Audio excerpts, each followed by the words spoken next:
sure he's going to let Reese sleep. They're trying to figure out what they're going to do today. He's like, well, I'll come up in the morning. Because, and then we're going to, I think we're going to probably go to Bear Jack and do something. So I'm going to get some probably chill in the room, pop in for a little bit. They'll go do what they do.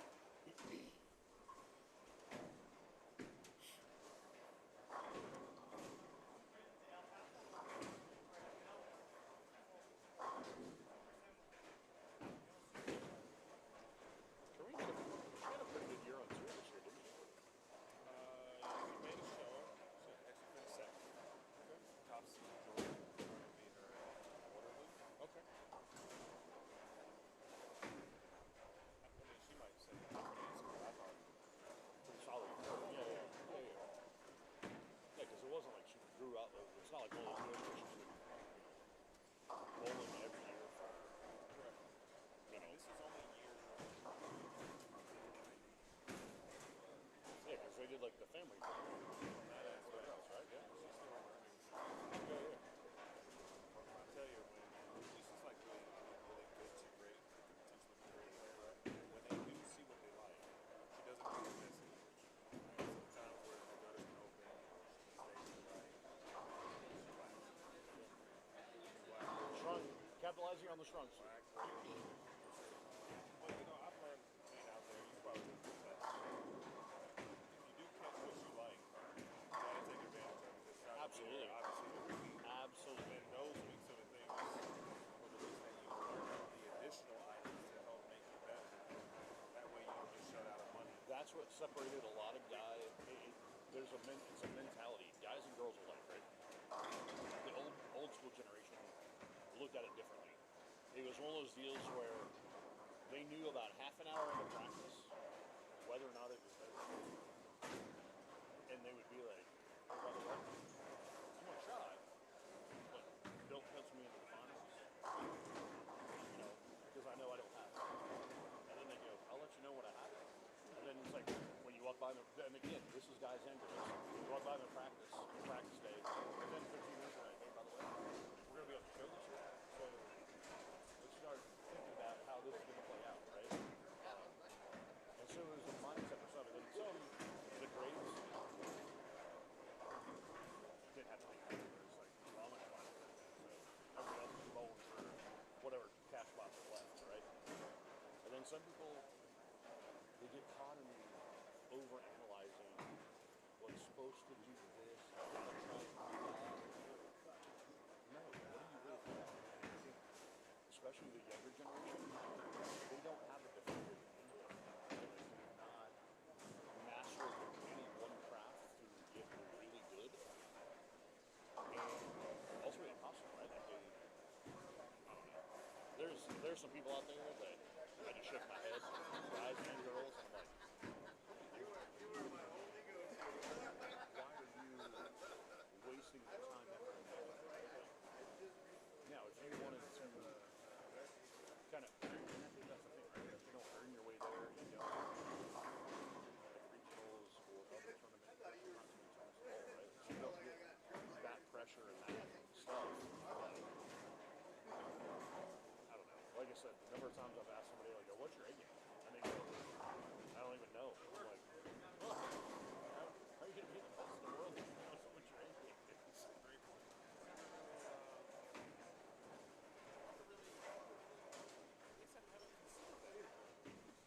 What's up? They've got more resources than we've ever had, right? When I was a kid growing up, we didn't have the internet. We didn't have all this we have, right? You didn't have online coaching. You didn't have technology. You didn't have. I mean, the fact that these kids learn how to bowl two-handed by watching YouTube videos, and within a year or two, they're good enough to go bowl on tour. If they have coordination, hand-eye coordination, right? And it's just a deal of the resources of they get them there faster, but they truly don't teach them how to bowl to get to the next level. They just become basically like glorified robots, right? Other than just throwing it that way. And then when still to this day, it kills me. Even some of the younger, like the under 30 guys. They're like, oh, Schlemer, I'm gonna ball change. You go, can you make that work? And you go, they look at me like I have a third eyeball. They go, what do you mean? I go, make that shrink. Because that's the ball. Make it shrink. They don't know how to do it, right? I love you. You're awesome. I am Yeah. all about this. She goes, she's like, good morning, sunshine. I go, good morning to you. How you doing? She's like, it's one of those days. I'm like, oh, okay. And she goes, you guys want to see anything yesterday? I go, I said, how did you know? She goes, there was a lunch, yes. And then I heard about her earlier, so right? She's cleaning up deep fryers this morning. She's doing that. That A game. I'm gonna ask a youth player. Okay. Next week may not be. Yeah. I'm gonna ask a couple. Yeah. And there's some talented players, right? And then if they can't define it, that's the first thing that's wrong. They can probably do different things, but they don't know that what is that one thing that you can do that nobody else can do, or that you do so well you don't even have to think about that. And that's the. And then you get some people like, oh well, no, I'm on my D rules, no. First off, you can't even count. It goes 1, 12, C, Q, D. Like, what are you trying to do? I said, every third shot goes that way. You can't tell me that you use. Well, I don't practice it. Obviously. Like, and I think that's, we live in a world, and I think the other side of it too is because we have so many bowling balls now. So remember there was a time you had to learn this trick because you used to have a bowling ball to do it. You had to magically make a bowling ball do something that wasn't even designed to do. Now we cover every gamut you can think of in a bowling ball. And if you don't have one, you probably need to get one. And then that'll fit that spot in the bag where you don't have to try and do a C release, you know, or change your timing or whatever, right?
But yeah, it's just a tough thing to do.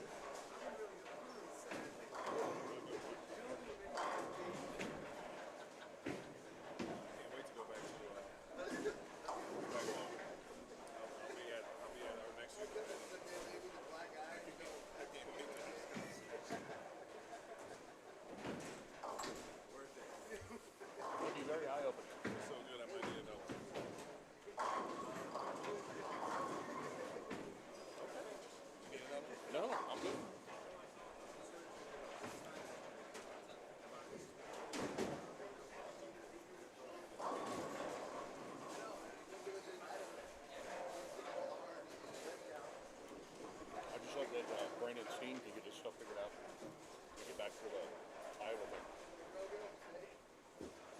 Talk to me about that. They didn't have it.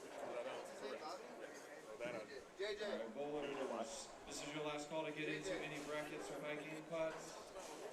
He lost his job. Once again, right lane's going to go right, left lane's going left. Please make sure you guys keep your score sheets where I can find them so I'm not hunting them down. in your backpacks or wherever, pockets, because you fold them. In your purse. Just please keep them on the tables. Good luck.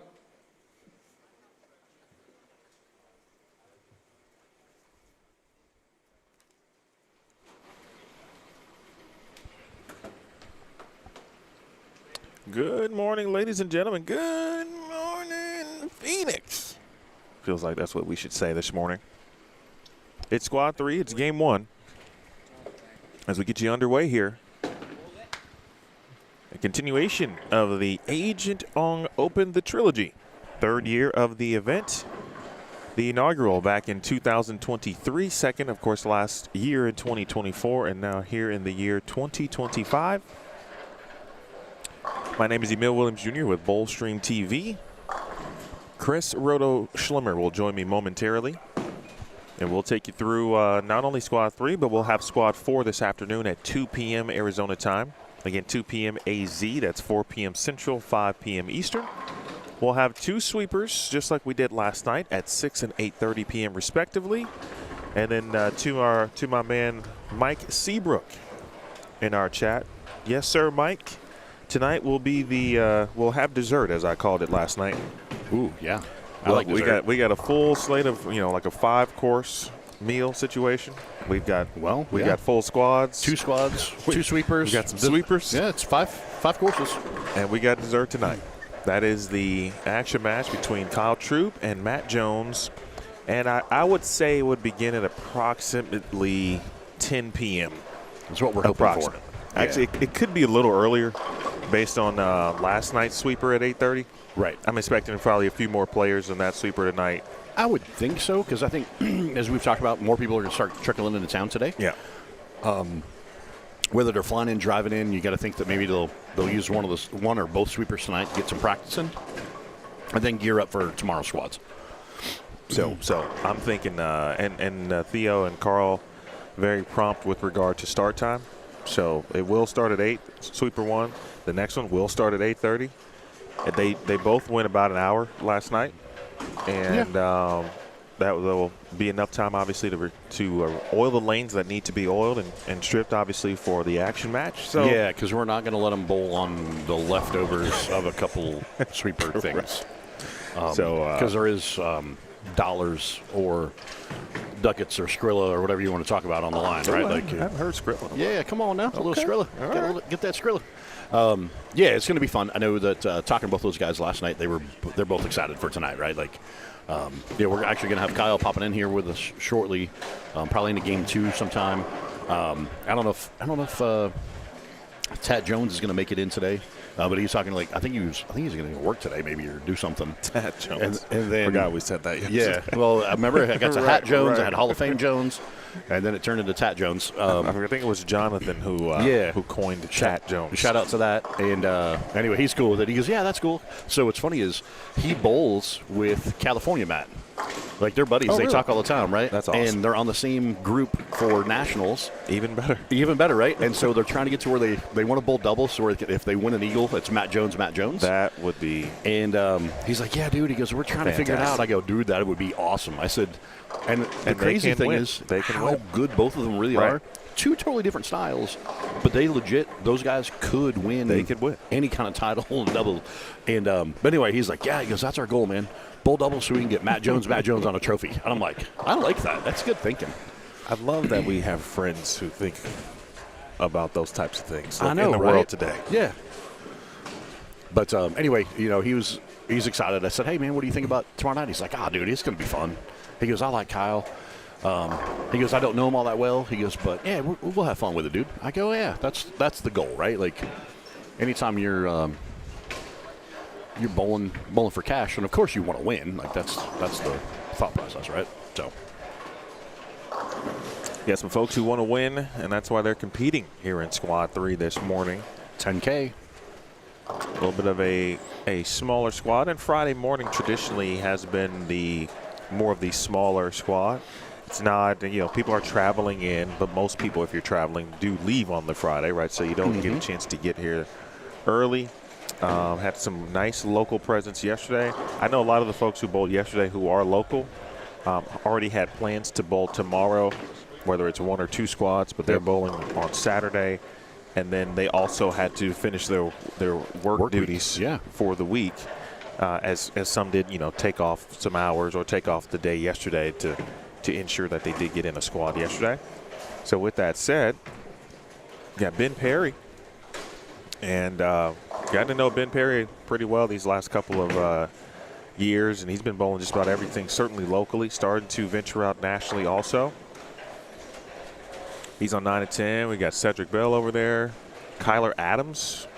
Kyler took a check spot, I believe, at the sweeper 1 at 6 yesterday. Okay. And he got himself a check. He said he's bowling every morning squad. So he bowled yesterday morning, squad 1. He's bowling this morning, and he's going to bowl at 8 a.m. tomorrow. Oh, that's right. I remember. And did he give you the reason? I remember you asking him that. Yeah, he said he signed up way back in March. That's what it was. He's like, I just signed up a long time ago. Man, so that's what he determined at the time he was going to do. And there you go. It's what he's going to do. It's one way to look at it. And then over on 11 and 12. Eddie Joe Torres.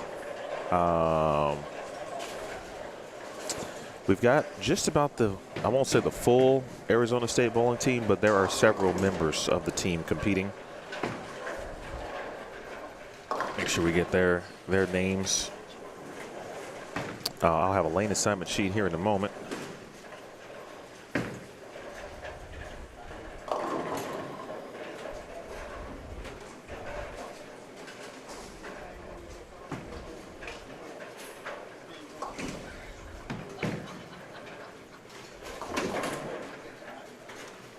Jeremy McElliott, he bowls just about everything. I see him in the area.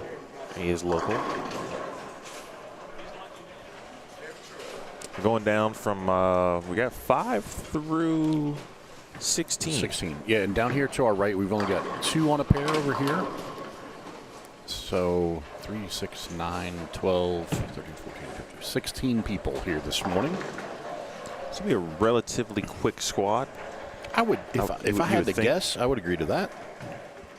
We'll see how it shakes out.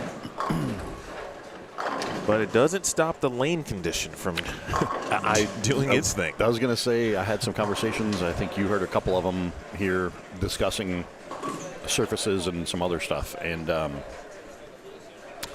there's a reason why these people are here this morning. And it is the pattern. It is trying to figure it out, if you will. Fact finding. Yes, fact-finding missions. Kyrene Acup is bowling as well. She bowled squad 2, I think, yesterday Yes, sir. afternoon. Yep, and she just carried a key crossover to parlay that into a gobble-gobble. Brandon Dotson, shout out to Brandon. He's over there on 7 and 8 as well. I gave him a shout out because he was sharing a lot of the event links on the Bowlstream TV YouTube page on his own channel, letting his audience know when he was going to be bowling, which is of course right now. So I appreciate him. Speaking of, are we closer to the 10K from yesterday to today? Yeah, we are at. We were at 99. Hold on, let me give you a more accurate number. Let's say we were at 9,900, I thought, yesterday. 99.15. 15. 99. We are 85 more. 85 away. That's how much my full lunch used to cost at school. 85 cents? 85 cents. There's no way it was, because you're not that old. In 1998. Oh. A regular lunch in school. In elementary school cost 85 cents. Wow. I don't know why I remember that. I was going to say that. One, I don't know how you remember it. Two, it's a very, it was an obscure number. Yeah. Right? Yeah. Obtuse. Okay, that's a word for the day coming from Emil. Okay. Yesterday was minutia. Today we're obtuse. Very obscure, obtuse. Well, that word has nothing to do with. Obscure was actually the word I was looking for. Yeah. Okay. Obscure is the right actually, I think come to think of it, I want to say that I remember that being because public school. I want to say it was like 85 cents, and then it went to like $1.15. It was like a weird number. And again, I'm old. I used to walk uphill both ways in the snow, all that kind of thing. But Yeah, we got some fact finding this morning down there on 5 and 6. Let's spare up a third 3-bagger. Bowler C looks to be clean through 6. Clean through, yeah, that whole pair looks, got a lot of filling frames happening over there, which is good. 5 and 6, right? We always it's sneaky, right? We always start saying on 5 and 6, the players over there start very well. Yeah. Sometimes. And then well, maybe it was me last night in the afternoon squad. Remember how great it started, and then by the end of the block, I think that last game of the second shift, I think the high game on the pair was 162 or something, right? Like it was just, it didn't play out so good. But yeah, no, I mean it's those guys on there. Well, of course, I say that, and then he splits on lane 6. Yeah, I'm take the blame for that. I'll be the cloud again this morning. But yeah, just looking down here to the right, yeah, we got some open frames, and again, the makeable stuff, right? Like those are the ones that you can't, 9 out, 8 out, 8 out, 9 out. You got to fill frames, right? Like it's spare for show, or strike for show, spare for dough is kind of the how the deal goes.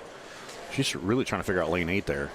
She crossed over and then that one went high, but again, we got 98 up in the 4th. Well, Schlemer, for those who are joining us maybe for the first time, they didn't get to watch Squad 1 and 2 live, which you can, of course, on the Bowlstream TV YouTube channel. You can go back and watch, and also check out the sweepers from last night. So, give the people a sense of what the lane pattern asks the bowlers to do, right? Yeah, and I think that's a good analogy, right? The lane, I'm a big proponent of the lane. What is the lane telling you to do, right? Like, it's not so much the pattern is, and I think that's one thing in the world of bowling that seems to be a struggle for some, because they just get in their head of, it's the pattern, I have to do this, this, and this, what balls, what layouts, blah, blah, blah. My first reply is, what's the lane telling you to do?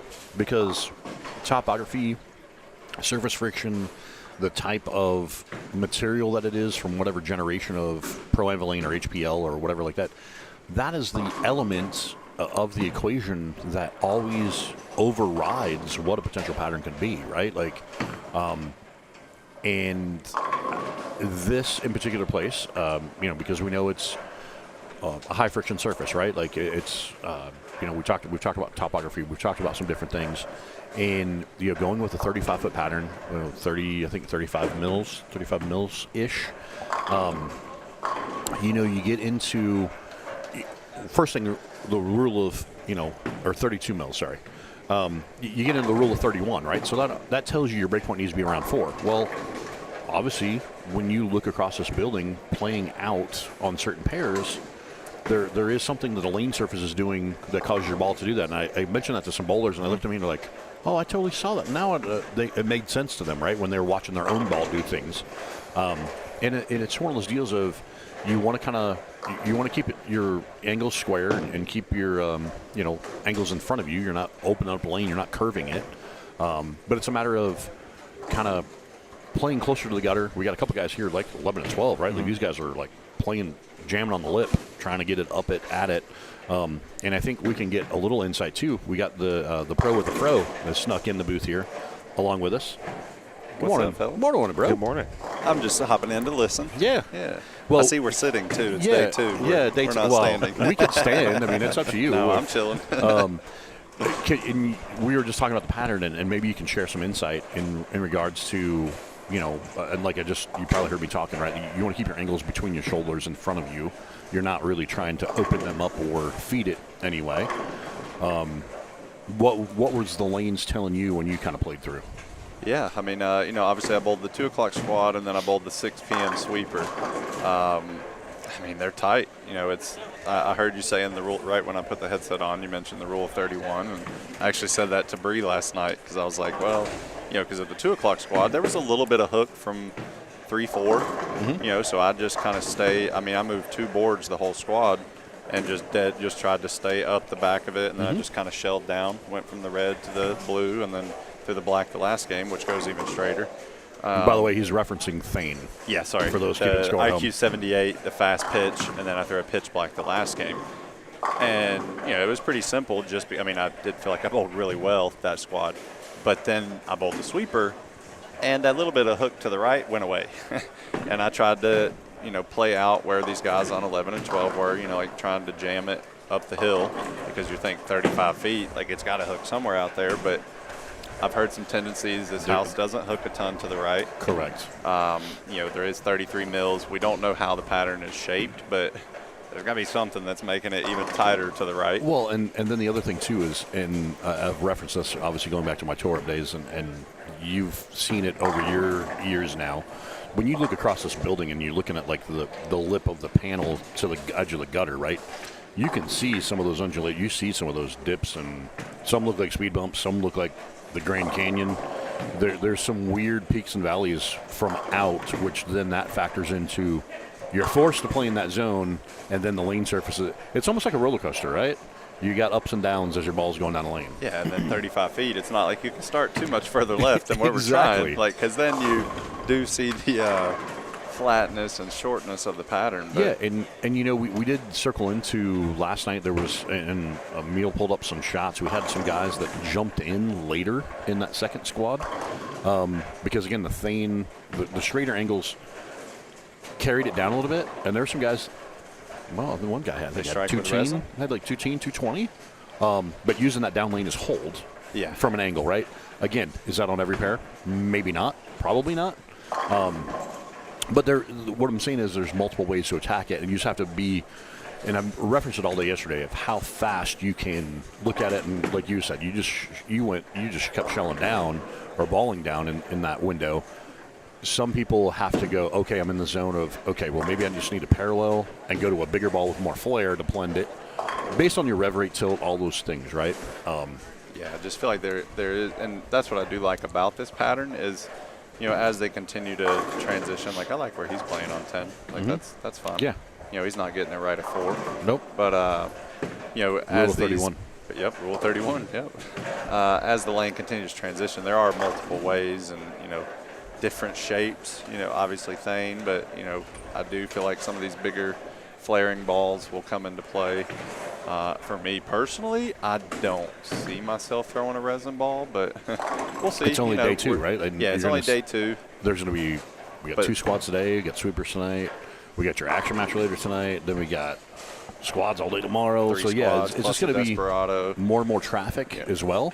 So then that also factors into it, as we get more bodies in here and potentially more people on a pair. If we get to 4 on a pair, 5 on a pair, okay, well now things are starting to change and move around a little bit. Yeah, more. you get 5 on a pair, then I definitely think people are going to have to put the urethane balls up to get some score later in the blocks, because then the fronts are just going to go. Because I still don't see a ton of people using a load of surface on the urethane balls. I wish I had more. But you know what? And that's what's funny is I think for a lot of people, they're not used to, like, there's one sanded there, right? But what you guys do on tour, when you walk through, like when it's a urethane pattern and all you hear is everywhere. And there's just powder and dust flying everywhere. I can remember back in my old school days, right? The thing was, oh, hey, we didn't have all the pads and stuff we have now, right? It was like when you really need something to dig, you use the lane screen. And that's what they used to resurface and still do wood surfaces with. I mean, it's a super coarse grit, like it cuts into a cover. But I'll tell you what, walking through a tour shop and the number of guys that hit their Thane with 180, like, oh, I shined this one, I hit it with 360. Yeah. Oh, okay. I don't think that a lot of these guys ever go that far, right? Like, they're like, oh, I hit it with 1,000. Yeah, because in their head, they I think maybe freak out that if they go lower than that, because they've never done it, right? They've never had to. And I think that's just the tour thing, right? Like you guys are used to that element, and we talked about it yesterday. When you have a pattern like this, and again, we've only got 3 in a pair, the more people you have doing the same kind of thing makes the lane transition nicely done. pretty well, right? Like the tour guys are good at creating a scoring pace because We all even kinda if do the same thing. you know you're different brands and different companies, you're competing against each other. Man, most everybody's throwing everything in the same spot with 360 or 500 or 180, and then you're going to transition it evenly, right? And I think when you have this, you've got some surface, you've got Thane, you got some bigger balls, some people not exactly in the exact same spot, unifiably, I guess, working As a whole, together as a whole to bust it down to where, oh yeah, like you said, you only moved 2 boards yesterday, which is pretty That's impressive. just because they were so hard. Like, I mean, Yeah, I exactly, didn't want to right? move or change Yeah. balls. I Yeah, just no, wanted and to that's- roll it and hit that's- the 1-3. That right there is a great look, right? Like Good shot from Cedric. but again, is that there on the next pair? Like that's what I mean, And I feel like it's just so touchy. Like, we are still talking about 1.3 to 1. Like, I would imagine, come game 4, they're probably not quite 1.3 to 1. It may transition a little bit easier, but, like, I mean, they're so touchy with the resin balls that got to have that soft hand. Let's see, we got a 220 on there, and then another 220. So yeah. Kyrene turned that into 226. So Yeah, she caught some breaks in the She middle of parlayed that. That right lane was giving her some fits, but yeah, she parlayed it, and and like we talked about yesterday, Kyle, and you can attest to this because you played across it, right? Like as I had conversations with multiple bowlers, like ultimately your goal would be 180 on something like this, right? Like you got to grind out and just look at it like, man, if I can get to 180, I'm good. And then you take advantage of the ones where you shoot 190, 220, 210. And it's hard for some people to get into that mindset because they're not used to that. Oh, this is U.S. Open mindset here. And I was just going to bring that up, right? Like, I was going to ask you, mindset-wise, and yeah, I mean that's one of the things that popped in my head of, man, it's the mental before the physical. This week for sure. In a major, that's kind of what going in, right? Yeah, bowled the 2-game sweeper last night. We talked about it after the sweeper, and I mean, I've never been a fan of 2-game sweepers because I just press. Like, it's like I know I only have 20 shots to get all the score I could get, and then it's just a different mindset, and it showed. Like, my patience was so much thinner than it was in the qualifying squad, and turned in 360 for a $150 loser on the night. And you know what? I made a comment about that too, right? Because people, of course, they're talking, and that's why, again, bowler, the bowler mentality. Oh, sure, Kyle leads the squad. I go, hey, by the way, he just bowled a 2-game sweeper on the same pattern. Did Kyle win the sweeper? Oh no, he did not. He's in the middle of the pack, and I think that just has to explain. You just explained it, right? Like all of a sudden in your head, you thought a different mindset of, oh man, I got 20 shots and I got to. And then I probably pound was it a in little there. comfortable because I'd just seen the lanes well, and then they were completely different. And the first thing you said to me was like, man, I did that all wrong.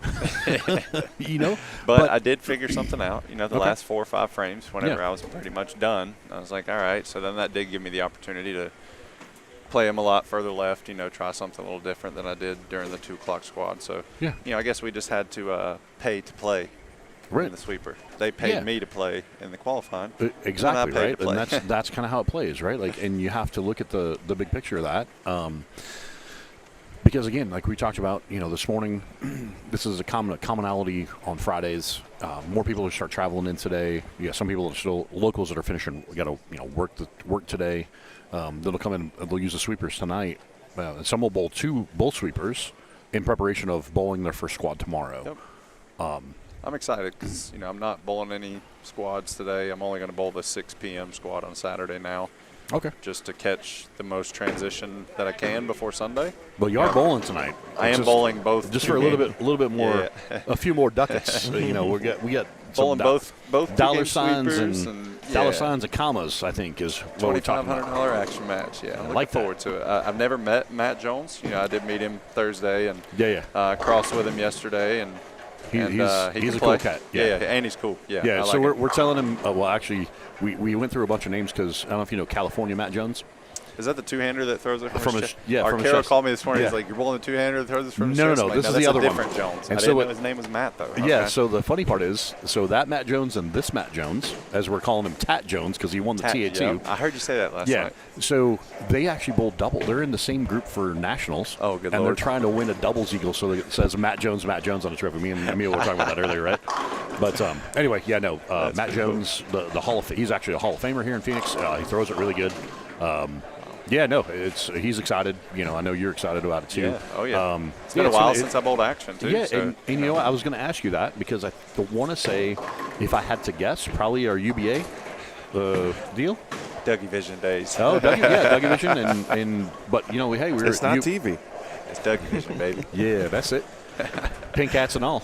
Yeah, so it's been a little while. You know, I haven't bowled an action match. Channel surfing Yep, channel surfing. Yeah. That's happens. if you You know, join us for there's- the first time today, folks, that is not an anomaly.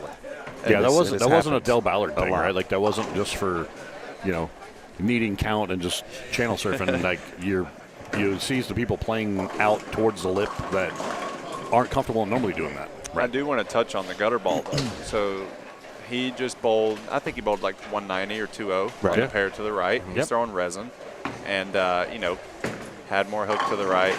Yeah. First shot, you Pick know, the spare. they did pick up the spare, but you know that just shows maybe the difference from pair to pair. He got 10 minutes of practice. Yep. He may have even beat it up to the right, you know, and gave himself a little bit of hook. And then he goes to the next pair, and there's like no hook to the right, and it goes right in the gutter.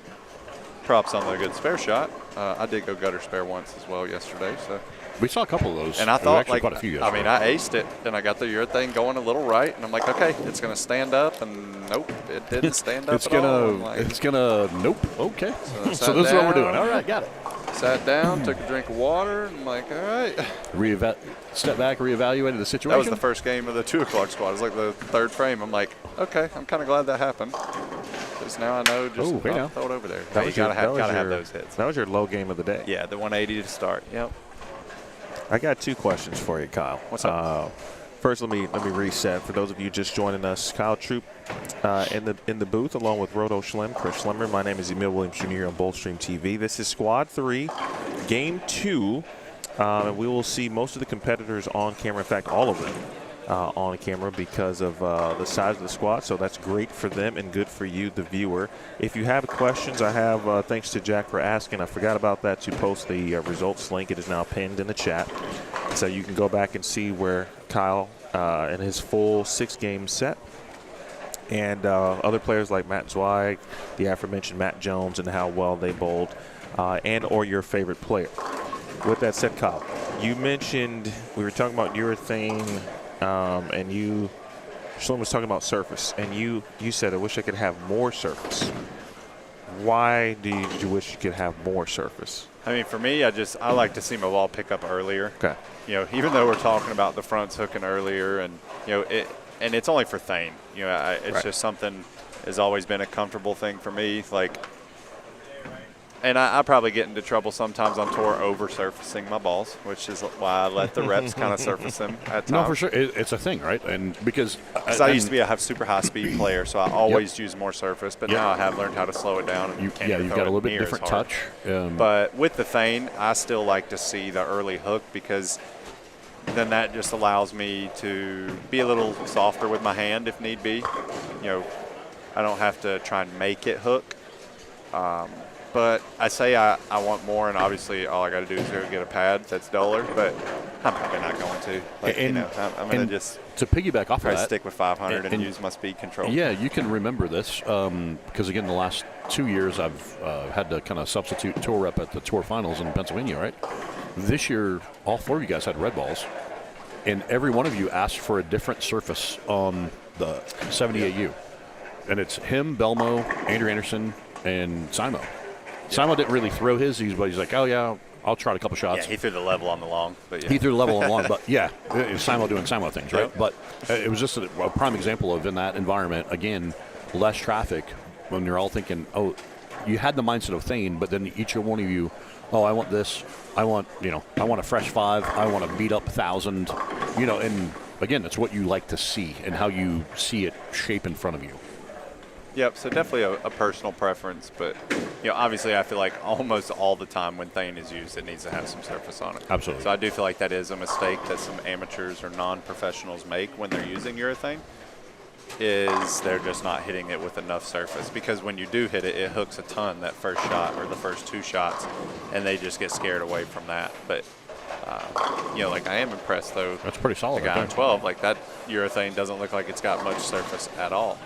I was going to say, and the red ball just went down over here. It wasn't very dull. Yeah, either. it's not very dull either. Right. So That that is, just shows the different styles. That's Kyler Adams, Okay. gentleman we're referring to. He got himself a sweeper check and sweeper 1. Very nice. And he had some good moments, like I was talking about, and he actually confirmed or mentioned his own good moments.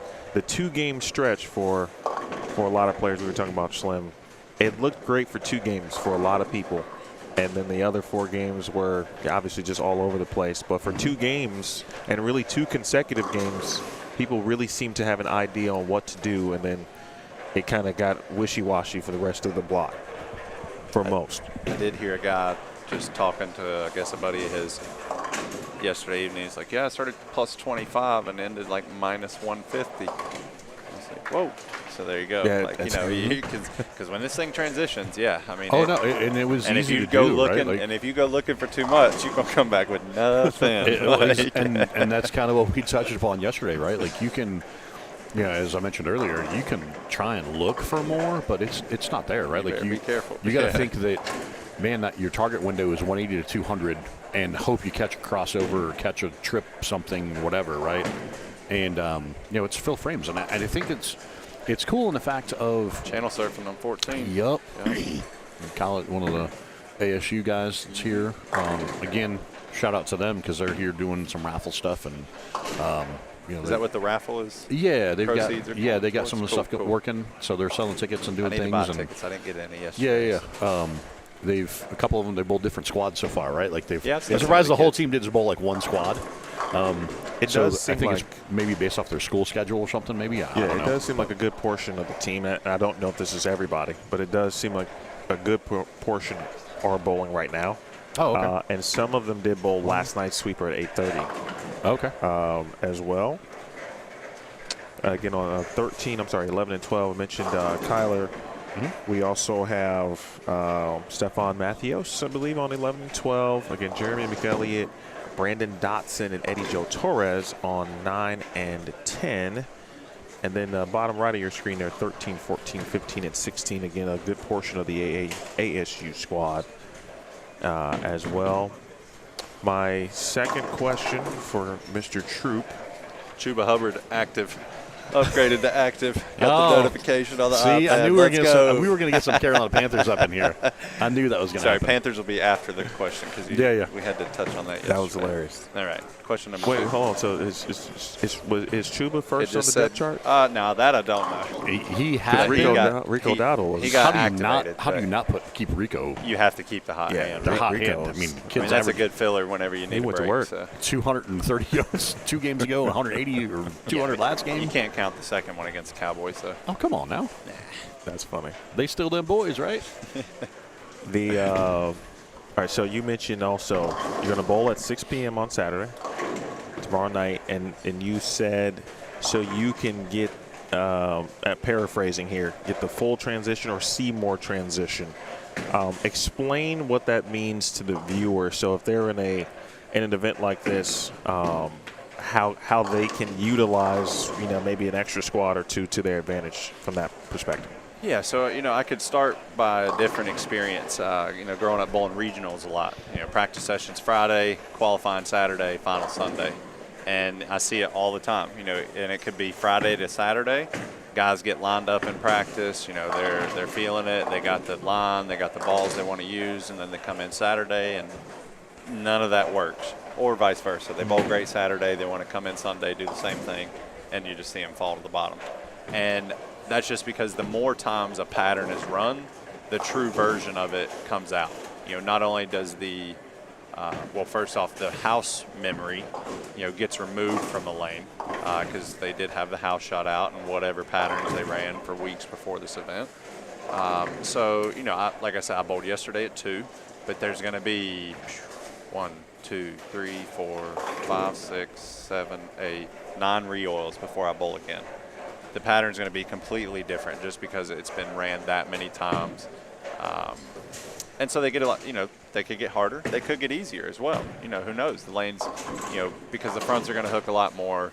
I just feel like the more times a pattern is oiled, the fronts hook more and they get tighter down the lane. And I feel like that could be anything, even like bowling the holiday doubles on the stone cold China. That first squad to that 7th squad. They're not the same. Light years different, even though it's the stone cold house shot. Balls start hooking earlier and start burning up, where earlier in the week, everything was just wheeling, kicking down the lane. So it's the same thing, just a much tougher condition, but I'm glad that I'm in that opportunity. That was kind of the plan, was, get a good first number, take a day off, pick a squad that I want to bowl, don't really have much stress behind it. I didn't know pins drop, so that does kind of suck, but hey, I guess I just needed to pay a little more attention to the format. Not like I wouldn't be coming if they, if I knew that, but so now we're definitely in a stress-free situation. Dropping all the pins, come back Sunday, bowl 4, and try and get in the top 24, because then you just got to beat your man. Yeah, I mean, I think format-wise, that's just part of you just got to get your ticket punched to the dance, and then anybody's got to pop at it. Which I've always been a fan of that. I know some people don't like it, like, whoever knocks down the most pins wins. Yes, but not every format has to be that way, right? Yeah, there's plenty of tournaments that are that way. Tournament formats. And, absolutely. And, I don't have any complaints with them at all, because we sign up, we know that. Yeah, that's why you play the game, right? And I do think bracket is more entertaining for the viewers on live stream and here in person, because I would imagine this place is going to get packed in a lot more over the weekend. So, looking forward to seeing a big crowd in here. I'm hoping for a big one tonight, too, for the action match. And we're hoping for a lot of people watching at home. We're in a push to help Emil reach 10,000. 10,000, yeah. What are we at? He's at 99.15. Yeah. Oh, okay. As of this morning. We're 85 away. Yeah. Tell your friends, tell your family, tell your family's friends.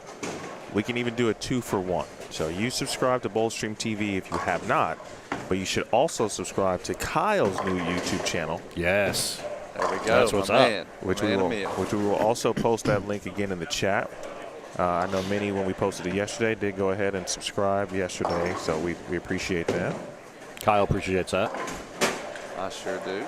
I'm a beginner in the YouTube scene. He's learning. We're learning. The YouTubes. Like I said yesterday, soft launch. We did shoot some content, so we're putting together some more videos. And, I'm looking forward to see what it leads to. I've enjoyed watching the other guys. I do, Packy, Darren, Brad, and Kyle. I definitely feel like they just changed the industry a little bit in bowling, and have motivated a lot more bowlers to build channels. And I mean, that's only going to be good for the reach for the individual and for the sport, because you never know, somebody sees a video from one of these YouTubers that bowl on tour and, oh, PBA's cool, I got a lot of money, let's get into the PBA, or heck, I want to sponsor that guy. I want to go do that. Yeah, like, or I want to sponsor. I want to sponsor Packy. I got 50,000 sitting at home. Slap my pizza company on his jersey. I like pizza. Yeah, pizza's my favorite food group. We did go to the Tui's Bar and Grill, or Tukey's Bar and Grill last night for the smoked wings. Yep. They were fall off the bone wings. Nice. They were bomb. Okay. They were bomb. And we were sitting outside, and this guy was walking out, and he was like, "Hey man, you're a legend. I appreciate it." And then he was like, my buddy actually sent a picture of me today. He took a picture with you. He was the guy with dreads, and he showed me the picture. And I met him here at the bowl while I was bowling. He's like, I need a picture to send back to him. I was like, of course.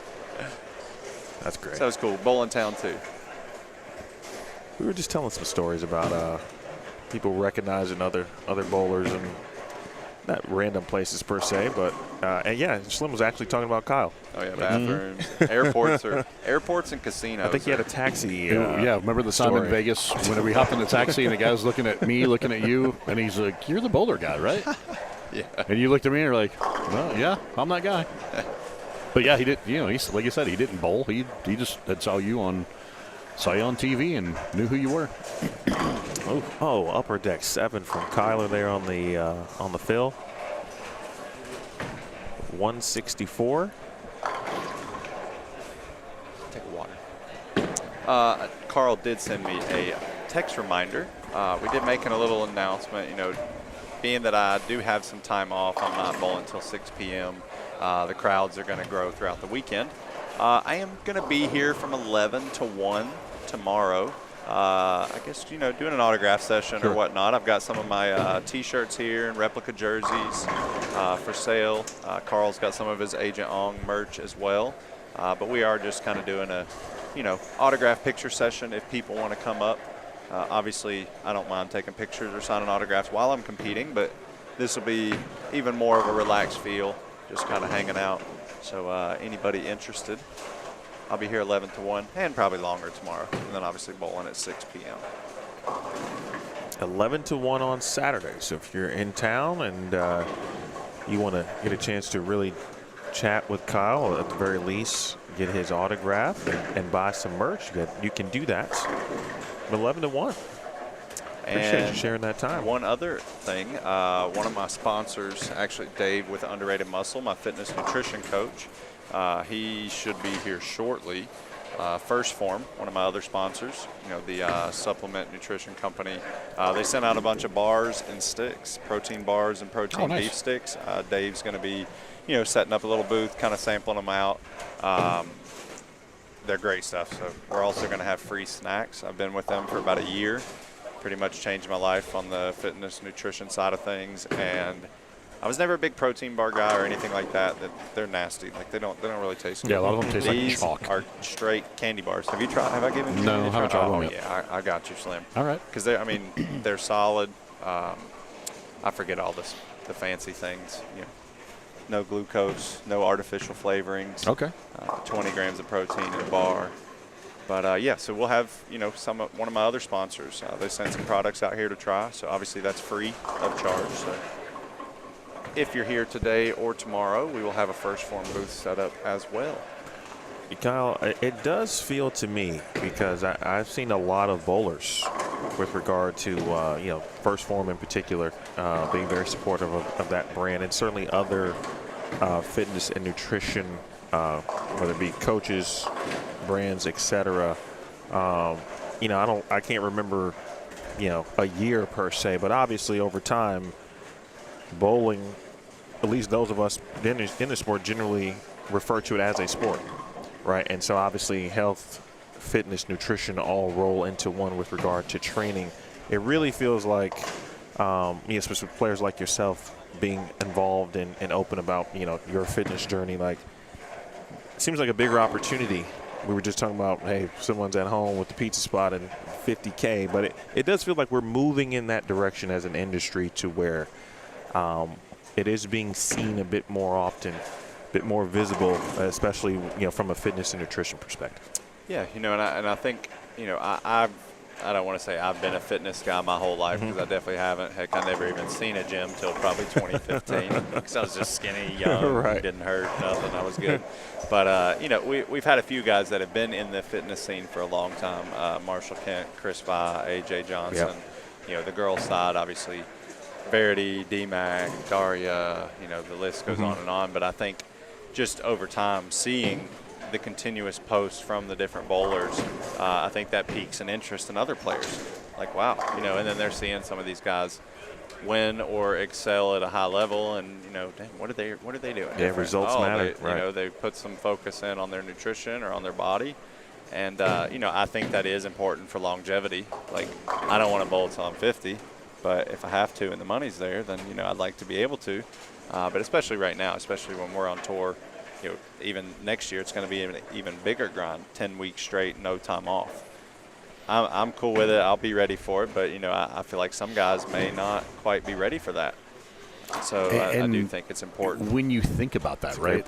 There was a time, when the tours, and it goes all the way back to your dad, right? Like way 100 years ago was 30 weeks a year, and different segments, right? And then when I was out there in the early 2000s with the new regime, we were still anywhere from 16 to I think the one year we had 22 events. Now you're down to 10 weeks, and it's 10 weeks straight. And you're going to have a World Series in there. You're going to have all the majors in there, which are long formats. That's a lot of bowling in a 2.5 month span. It's like almost it feels like a year's worth of bowling squeezed into 2.5 months. It's almost a season's worth. You know, we have the 10 weeks, and then the World Series will be right after that. So, yeah, I mean, you could say in 14 weeks probably we're bowling our whole season. Yeah. So, that can be stressful. Yeah. But I also look at it as I can go work for 4 months and be done for the year, in a sense. That's one way to look at it. Not a lot of people have the opportunity to go to work for 4 months, and then if they want to not go to work the next day, they don't really have to. I think I'm going to go get golf balls today. Or some golf balls. But, so I am excited for that opportunity because also if you're hot, you're hot. Oh. And then if you're not, you're not. Just got to have the patience and, continue to work through it. Because there ain't no time to let off, to stop working during that 10-week span. So, and new network, CW, I think they're excited. They had a huge increase in the NASCAR Xfinity series, because CW is a basic channel.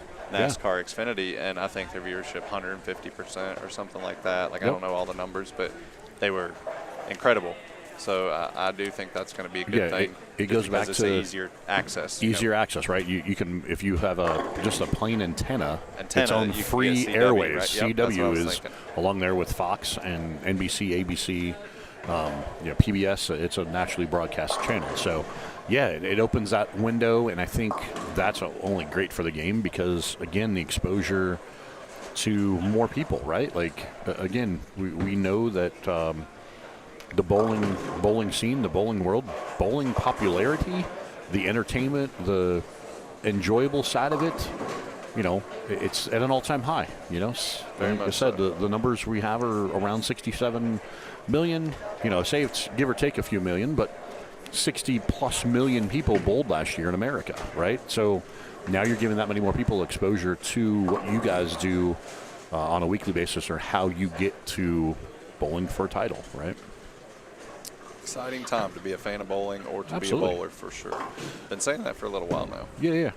So with that, I think this is a good spot. We can, as we got the action finishing game 2 here this morning while we got you here, Kyle, is there, obviously you're known as the pro with the fro, and you're also known for the fits, which dates back to your dad.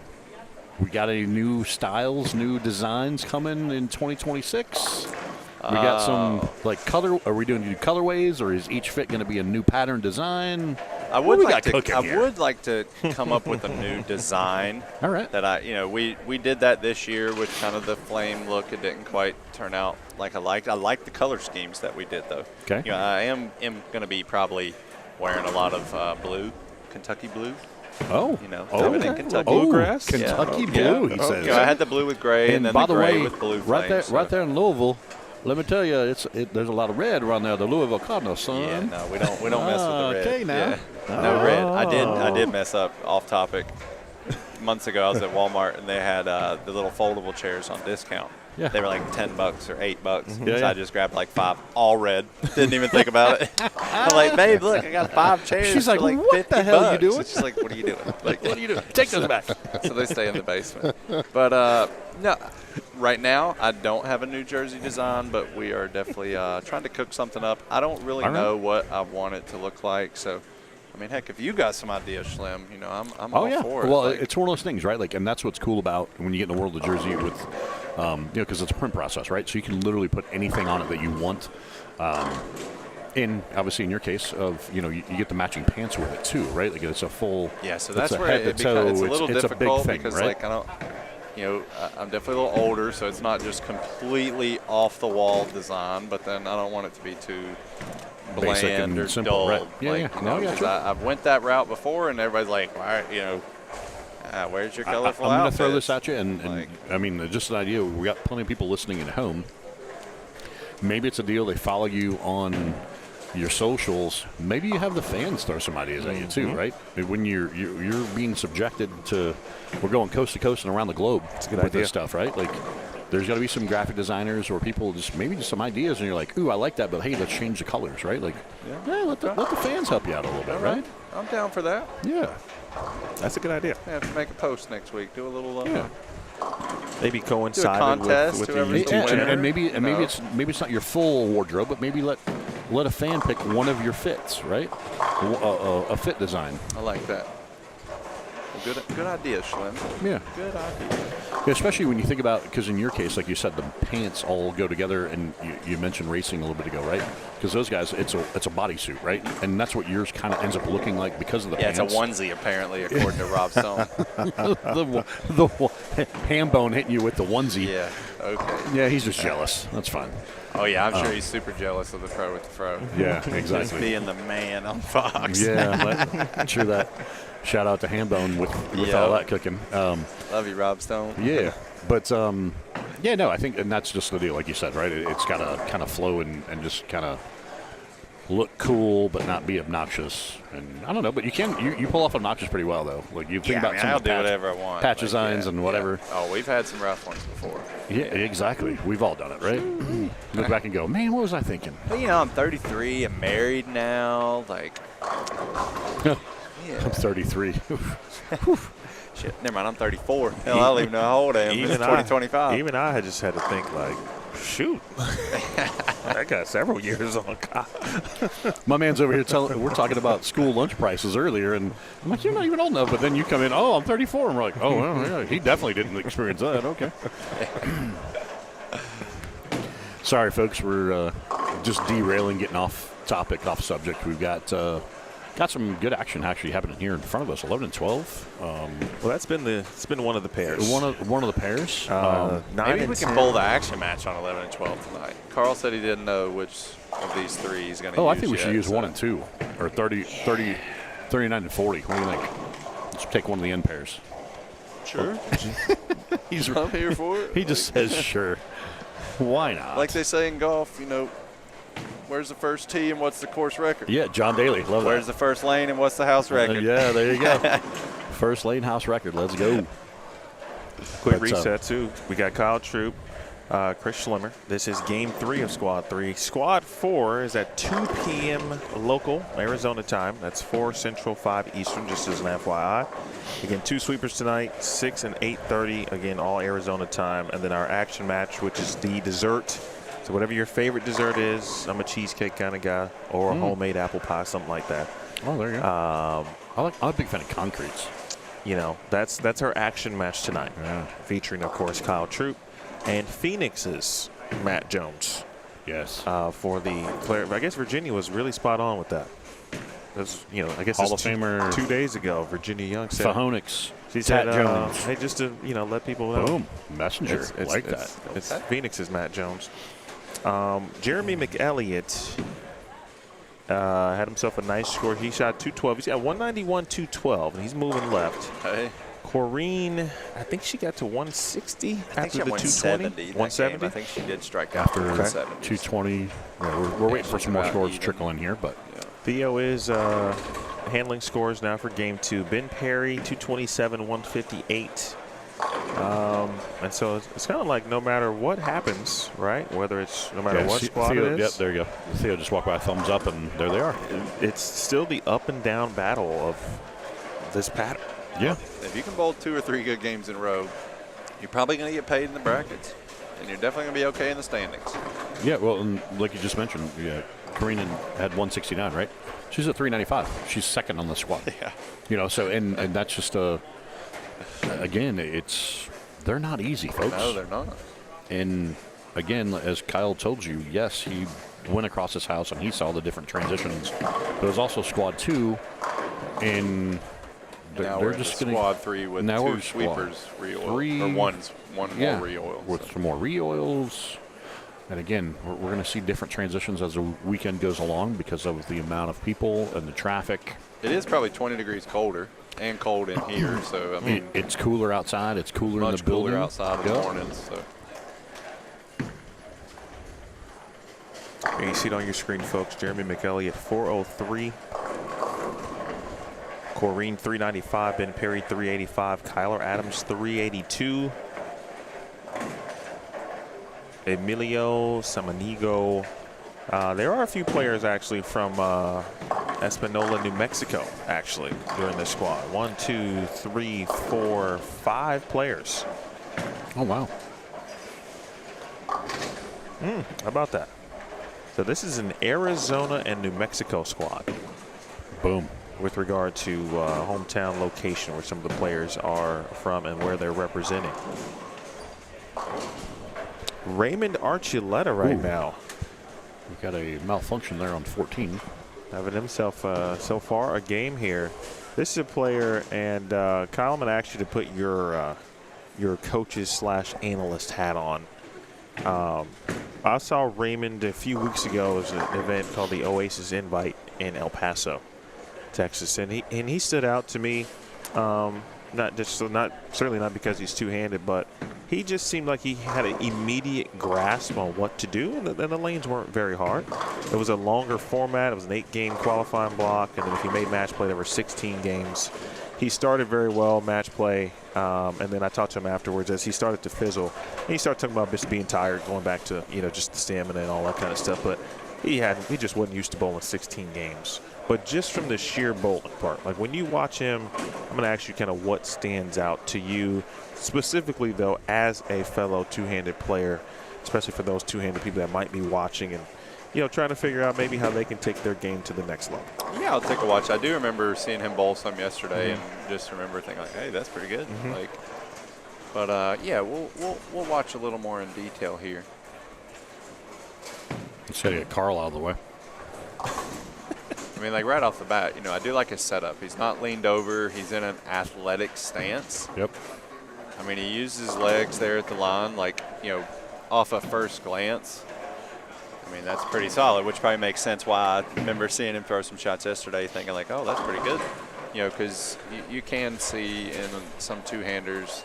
Too much body movement. Yeah, way too much body movement throughout the approach, but then I feel like the setup is very important. Absolutely. A lot of two-handers, they may hold it down a lot lower, or they may like already be bent over thinking like, all right, I'm going to get in my go position. But really when you get steep on it, or if you get bent over early, you kind of lose a lot of your leverage.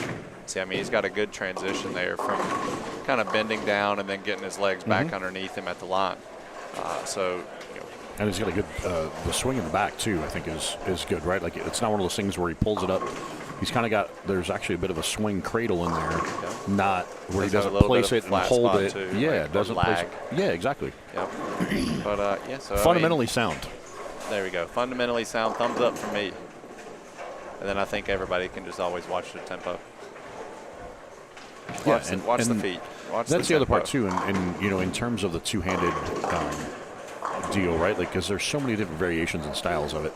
And when I explain that to people, when people ask me, they're like, "Hey, the two-handed thing," because the old school traditionalists have a hard time; they don't quite understand it. I said it's the same as a one-hander, right? There's variations of it, and when you start explaining, I start explaining. Simo doesn't throw it like Kyle, and you don't throw it like Vi, and you don't, and none of y'all throw it like Belmo, and none of you guys throw it like Jesper. Like, all you two-handers all have your own variation and spin on it, right? Like, there's no definitive, you all have this exact same thing. Yeah. Other than the fact of your left hand comes off of it at the moment of release, just like a one-hander. Oh, funny how that works. Ooh, hey, knocks it down. And we all do throw it a little differently, but if you break them all down, you can find some tendencies. Like we all look a little different in setup and throughout the approach, but a lot of us get to a few key points in the swing, pretty much in the power position, or getting into the fourth and the last couple steps. We're all kind of loaded in a similar spot though, so it does show you can do it differently and still come away with a similar result.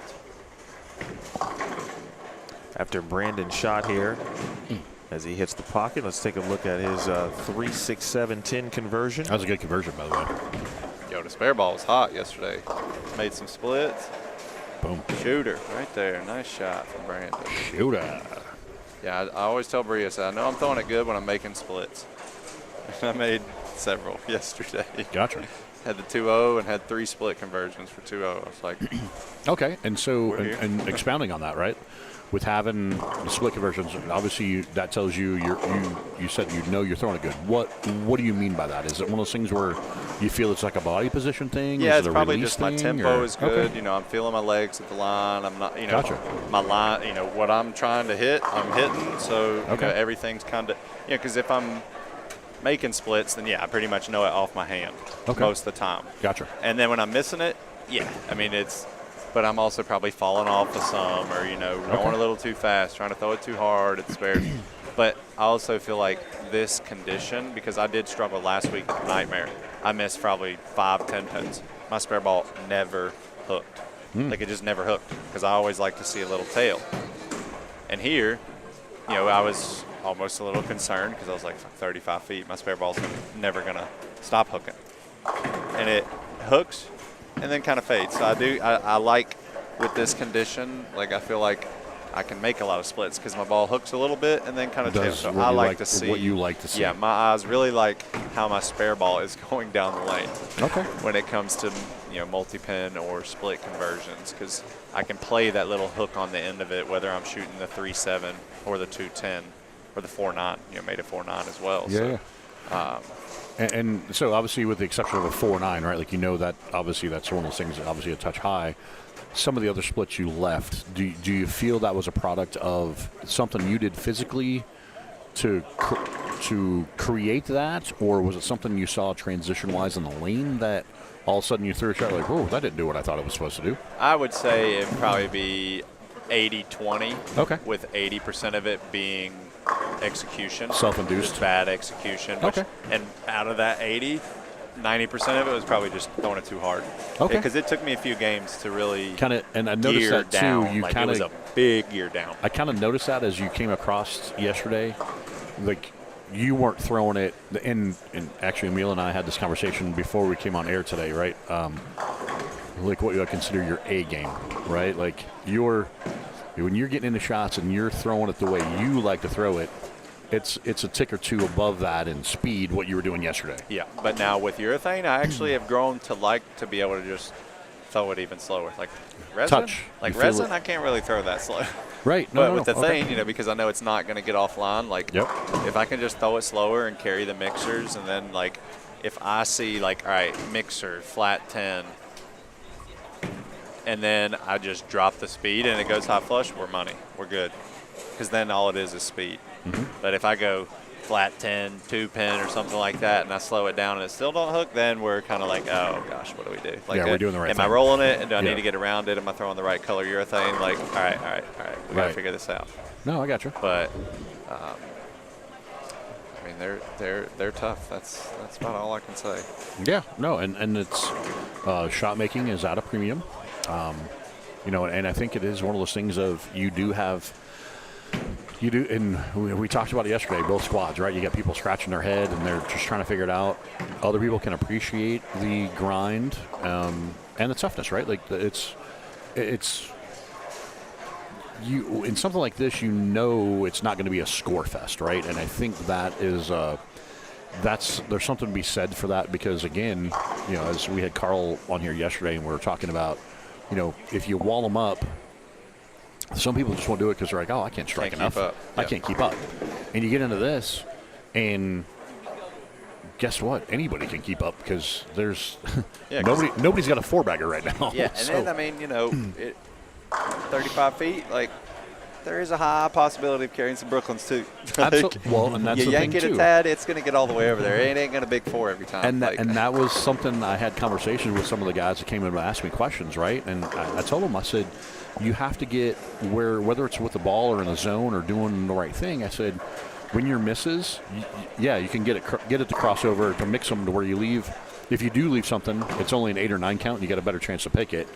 And if whatever your miss is, and all of a sudden it's a design every time, that's almost the deal of you need to change balls to get into the right type of thing. And when I explained it to them, I go, it's kind of like when you have a 4-pin, 10-pin reaction when they're kind of easy. And they go, yeah. I said, think of that mentality, but, man, you got to get that crossover or mix them up a little bit when you do crossover. Speaking of spare balls, Brandon Dotson's getting his spare ball working. On fire. Nice little washout conversion on 11 and 12.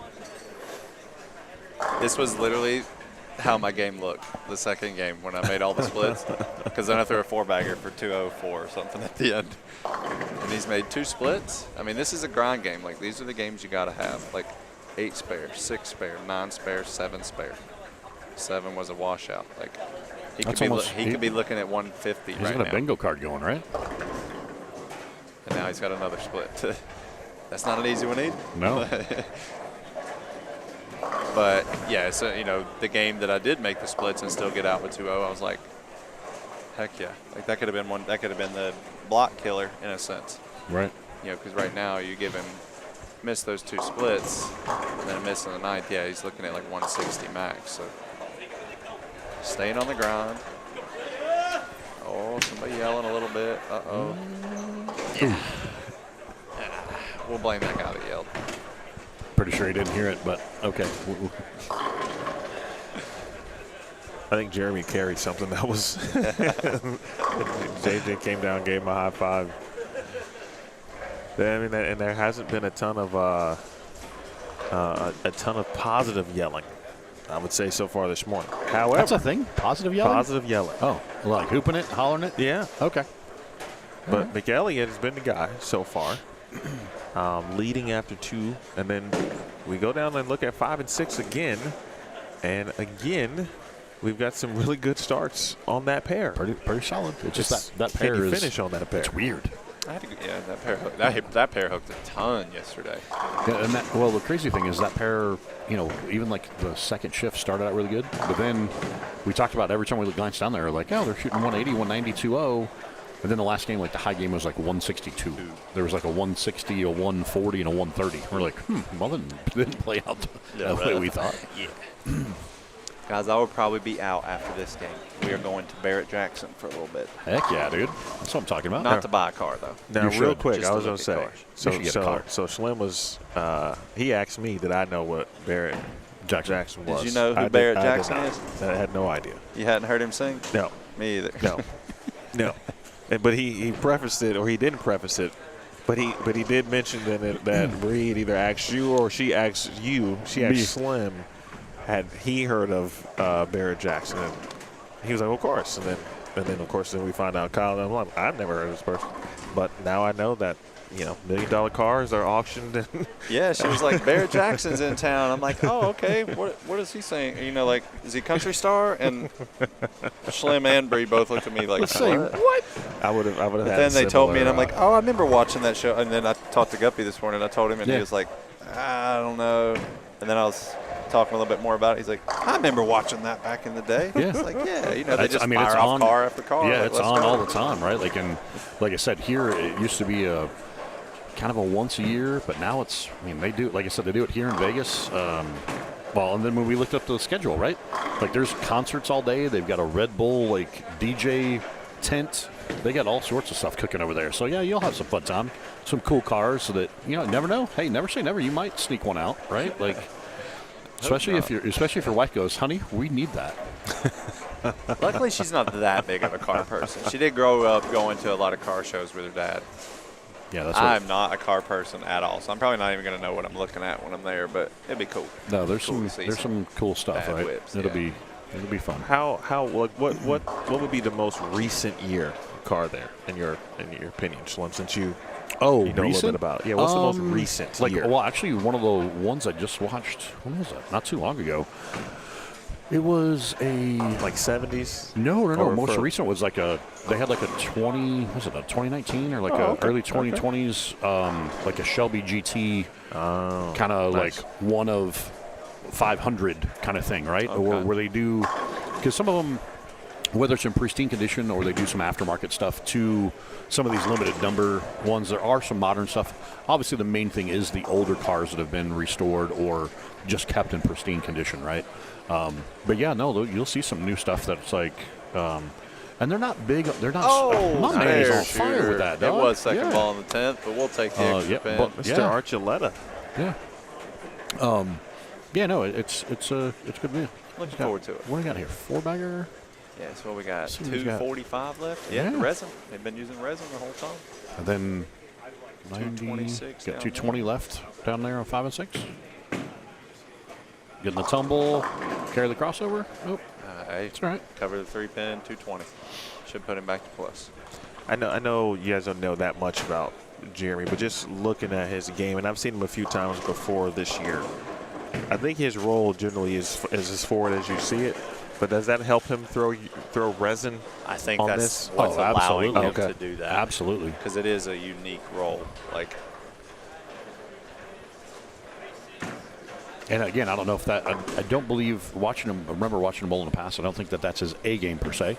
I think it's just one of those deals that he can actually do to get it to go just forward, kind of right? flatten his hand Yeah, where you out, kind of puck roll it up your the back. roll Yeah. your wrist at it, or get it to as I would like to refer to, or to when I talk to most people, is tumble it forward, right? You do the tumble forward, and then that way it eliminates your side to side change direction. He's using the flare and the coverage kind of to blend the lane out a little bit. But the key is the tumble. If he's not able to be dead up the back of it like that, then that has no shot. Like, Yeah, and which it is difficult to get that forward on the ball. Like, see, and it looks like he got around that one a tad, but Yep, I think and just it was his pretty general good. roll. Yeah. I mean, he's got a nice little and it's line one of those there. things of, and again, Emil and I were talking about this morning. It's one of those deals of having the ability to do that with your game and release, and then I can go flip side of that too. And talking to like Wesley Lowe, right? Like Wesley, we were talking about some stuff yesterday, and then even last night, doing layouts to make the ball tumble and go forward. There's ways you can do that with bowling balls as well. Getting the pin out on the VAL, eliminating the change of direction, just getting it to go forward. And so that's a way to do that as well. A cuff. Tickled it, touched it, 2-pin. Yeah, just posting $180. Before you head out, Kyle, remind the viewers where they can find you on social media and some other things that you want them to know, and where to follow you and like that. Yeah. Obviously, I have Facebook and Instagram, Kyle Troop. Instagram, Kyle_Troop. I did launch a YouTube channel, Kyle_Troop. It's kind of hard to find me. You may have to filter for pages or Kyle Troop Hyperdrive Pearl review. And lastly, if anybody's interested in any merch or replica jerseys, polos, hats, KyleTroopBowling.com. We have all the merch available there. And we'll be here tomorrow, 11 to 1. For like a little autograph meet and greet session. If you're in the neighborhood, like you mentioned earlier, you got a replica jersey and some T-shirts with your logo and stuff here for be sale. glad to sign them in person. I've been autographing some yesterday. Yeah, love that. Looking forward to an exciting weekend. That's what's up. All right, my friend. Thank y'all for Appreciate your having me time. again. Have a great day. Enjoy Thanks, your brother. day. We'll see you guys. We'll Y'all see have y'all some tonight. fun. All right. That is Kyle Troop, and have himself a great day. And then, of course, he'll be back for dessert. I can't wait to hear what car him and Bree come back with from today. It's going to be, there's going to be something. At least maybe a T-shirt or a hat, probably. Maybe not a car, but, hey, that's cool. All right, we're headed into game number 4. And, by the way, hello, Matt Jones. He is watching. Tat Jones. Tat Jones. Tat Jones. Locale. The locale Matt Jones. Oh, boy, everybody talking about the grind. Tat Hat Jones. That's what's Grind up. is here. Chad Meddick's going to be here later this afternoon. And Torres Fishing, hello to the family. Eddie Joe currently is just getting underway on 5 and 6. We had him on about the first couple games. He was on just directly in front of the booth. So we'll grab 5 and 6 in a little bit as well. He's going to finish on 13 and 14. And we'll make sure we grab more of Eddie as he gets done here these last 3 games. Eddie Joe Torres, again, one of, I believe we counted 5 people, I think, from Espanola, New Mexico, bowling this squad. Makes more sense because I heard someone ask a question to a player, and they said, They said, well, did you guys just kind of all drive up together? And now after seeing that group of players from New Mexico, they were involved. They were in that conversation. Oh, gotcha. And so I don't know if they still also drove together, but they are from the same area. And obviously, of course, our local players here in Phoenix and or nearby in Arizona. But the player to watch has been Jeremy McElliott here, this squad. And I'd say Kyrene Acuff has been close as well, along with Ben Perry. Yeah, Kyrene just had 180 something out of the game. So, again, she gave up a few pins, but again, that's in the target window. That's what you're looking for, because when you look at the overall scoring through 2 squads, yeah, it's under, right? Like, that's definitely a thing. That was Kyrene right there. She's moved in. Ooh. Just kind of basing yeah, on there we go. Trips to 4-9. what we've seen. You know, players are moving kind of away from the gutter, quote unquote. And again, whether that is intentional, we don't know. And some could just be just from a mental aspect of, hey, they feel more comfortable getting away from it. And again, it's a matter of what they can repeat and do the best, right? We'll take a look at Eddie too. He just struck over there on 5 and 6. It looks like he maybe he's starting to get a little bit more comfortable with his strategy. He struggled a little bit in game 1, but he had a conversation with Slim, and Slim, I guess a little bit of backstory for you. I was talking to Eddie specifically at the Oasis Invite in El Paso. Okay. And we just had a convo. He was there early, and it was like Sunday morning, so I'm there a little earlier. And we just started talking about bowling. And I was telling him, hey, man, you got to, it's one of those conversations where I felt like I wanted him to know that he was better than I think he was giving himself credit for. And to be able to have that confidence, to go bowl a regional or 2 here or there to really, just really see where you're at. But you got to have the confidence to be able to go out there and do it. And then we started talking about ball roll.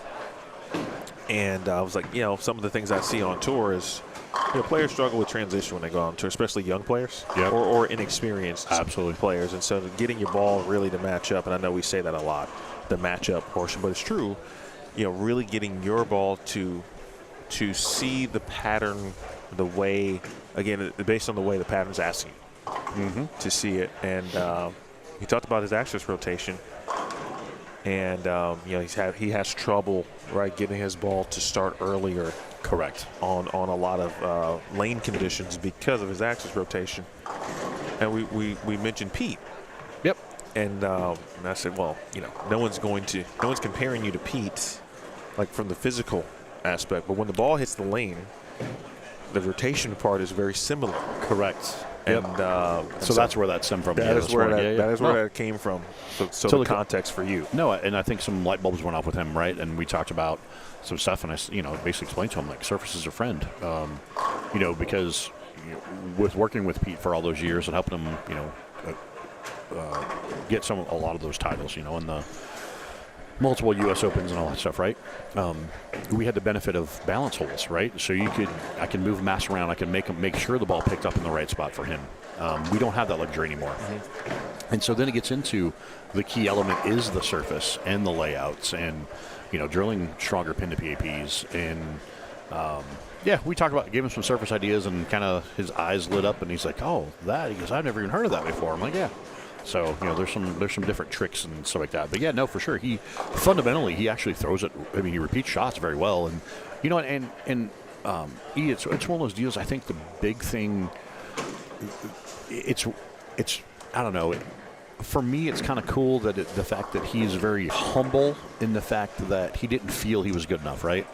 Which is totally opposite of the mindset of a lot of people that think they're way better than they actually truly are. And again, I'm not downgrading anybody. I'm not trying to cause problems or issues. I'm just explaining. It's based on, again, there's no right or wrong way to play the game of bowling. It's all about how you do it and if you can repeat it, right? Correct. And I think the thing that, and now I'm sitting here and it just popped into my head, right?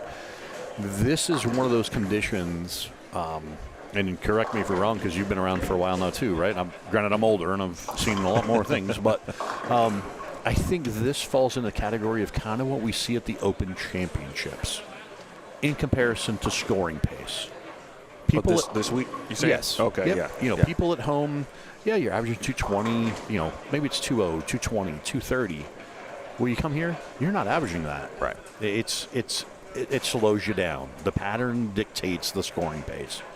And think about the number of people you've talked to over time. Oh, I averaged 225 in league, and I go Bowl Nationals, and my high game was 172. Right. And they don't know why or what.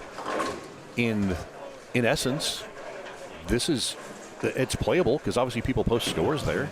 Just like this, it's playable. People have posted scores, but the condition, the environment neutralizes what they're used to.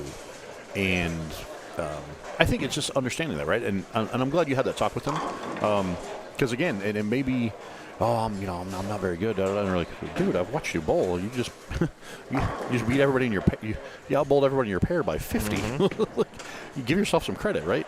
But I met him at the New Mexico Open about probably 3 years ago now. Again, that's another grind fest. Yep. Like it usually takes Like minus bowls, to make the he cut. He bowls the grind stuff. Yeah. He bowls, try to bowl everything, within his region, certainly. And that's what I was talking about, too. I'm like, man, there's almost no better good, challenge because you live in the Southwest region, and the PBA Southwest region is bananas with regards to the amount of talented players that bowl in that region. And so, it's definitely a place where you maybe temper your expectations when you start out there and you bowl your first couple with the understanding of, okay, I know what the goal is at the end of the line, right? And I may not get there in this first one, maybe not the second one, but you'll start to see the building blocks, right, start to form, and you'll start to climb this hill, mountain, whatever you want to call it. Right. But he's a really good dude. Yeah. Very happy. Like, in this role, in this job, and what I do, like, I get a chance to meet people like Eddie Joe Torres and learn about their bowling journey, maybe how it compared to my own, or even in a position now to be able to, like, give some small level of helpful advice. Absolutely. Well, and again, you're back here watching, right? And observing, and, you've watched. Now, are you going to break his game down and do whatever? No, but you're watching and you're like, you've watched him enough to go, hey, man, I noticed you're doing this a little different. Was that by design?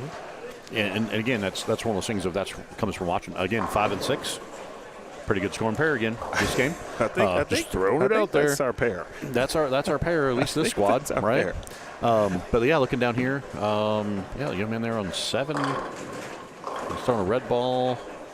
Gets 8. Yeah, he's 125. Strike up in the 8th. Again, pacing a solid game. We got some other solid games working down here to our right. Quick shout out to Derek Acuff, husband of Kyrene. And as I was talking about, did she move in? He and you didn't say. You said if you didn't know if it was intentional, and he replied, "It certainly was intentional." Okay. So that's we appreciate that. Hello, Derek, and to the fam and thanks, the kids. bro. Hope y'all we appreciate are well. you. Yeah, we figured for her it was more intentional, right? For sure. But some of the others that some of these other folks. A few of these other folks that have, again, we've talked about her bowling on tour, making a show. She had a pretty good year on the ladies tour. Some of these guys out here right now that have, a few of these guys have gone through a lot of different bowling balls already, and they're kind of using this as maybe their navigation squad, if you will, if they're bowling for the first time today. And I think that's what some of them has led into that. She's got a pretty good handle of where her bowling ball is going at all times. I kind of like what might be there, because you can see the ball really want to start to work, right? And then it just kind of fades a little bit, and that might be the byproduct of your thing. But and so that's what I was going to just touch upon, right? And for her, and maybe Derek can give us a little backside of that. Remember, Kyle was just talking about using 3 different things yesterday and slowing it down a little bit. Sure. Right, and so she's probably close in that right spot. But like you said, you kind of like that window. Now is it if she can just drop the ball speed a tick, let the ball see it a little bit better, is that the answer, right? Because again, when you're throwing Thane, your moves and things are a little different. So yeah, I mean, it's like you said, it's close. It's a matter of what's that adjustment, and I think it's a ball speed thing. Well, so we'll see how it shakes out. Watch. This is half speed, right? And you're going to see it kind of want to. It wants to get, and it's like it's trying, right? And like I said, if she could gear that down just a touch. Oh, she's watch going it again in full screen, and now you'll see a jerk, and it's like, oh. Yep, it was trying. It's close, but now she's going to grab another bag, and anyway, we'll see how it all shakes out. We're just back here watching. Will we let the bowlers do what they do? That's my favorite part of live stream. Not even being on air. I like to be able to. I see something, my eyes see something, and I like to just be able to slow it down and watch it. And then whenever I have someone of your caliber, stature, with regard to experience, knowledge of the game, to be able to see it. Whenever I have an old person sitting next to me, then I ask them questions. Is basically what you said right there. Well, I appreciate that. I mean, I've had a chance to work with people younger than me who have some similar insight as well. Insight, and so I mean, there's nobody quite like Schlemer, though. The ever popular 110 here on lane 10. We love that. We're going to keep it right here so my guy can make this. Yeah, because he's got a clean game. He had a clean game cooking. It was on a double, too, and leaves the 110. He's got he, along with, again, Eddie Joe Torres, who unfortunately just missed a single pin in the 8th frame. So he's still got 240 out there, I think. 220, I beg your pardon. 227 still the max for Eddie Joe Torres on 5 and 6. Archuleta could not make the split. He can still shoot 226 with the scores, in fact. Let us update you on that. Update you indeed. So we do have scores after 3, and Jeremy McElliott. 220, like that. Plus 27. All right, Jeremy McElliott plus 27. He is your leader right now of squad 3. Again, halfway through this squad. You got a phone ringing. Make sure it's not mine. That's not my ringtone, so I know it's not mine. It's not my ring. You know what's funny is you think about all the ringtones we downloaded, and now your phones are on vibrate like 24/7. Yeah. I mean, I have songs on my phone. I was because I've got my iPad, so when I fly and stuff, right? But I'm like, download all those damn ringtones that carried over with the new phones and whatever else. But yeah, it's on vibrate all the time. All right, sweet. I was going to give a shout out to Benny down there. Ben's in second place, I think, and two-handed lefty. He's 10 back. He's clean through 6 over here on 15 and 16. Got a good game cooking. So yeah, we're seeing it's fact, as we talked about, fact-finding missions for some. And again, those that have tried playing out now chasing it in. I don't know, with this number of bowlers, you're probably not going to see the transition to where, like we saw last night, with some of the bowlers jumping in and going like 18-20 to like 5. Because I don't think we've seen that stretch in development in this group.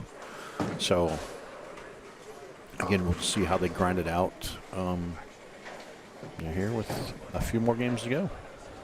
Again, there, McElliott plus 27, Ben Perry minus 4, Kyrene Cup minus 21, and Kyler Adams, Harper Schmidt still in the mix. But again, this is a beat the board scenario too, if you're unfamiliar with the format.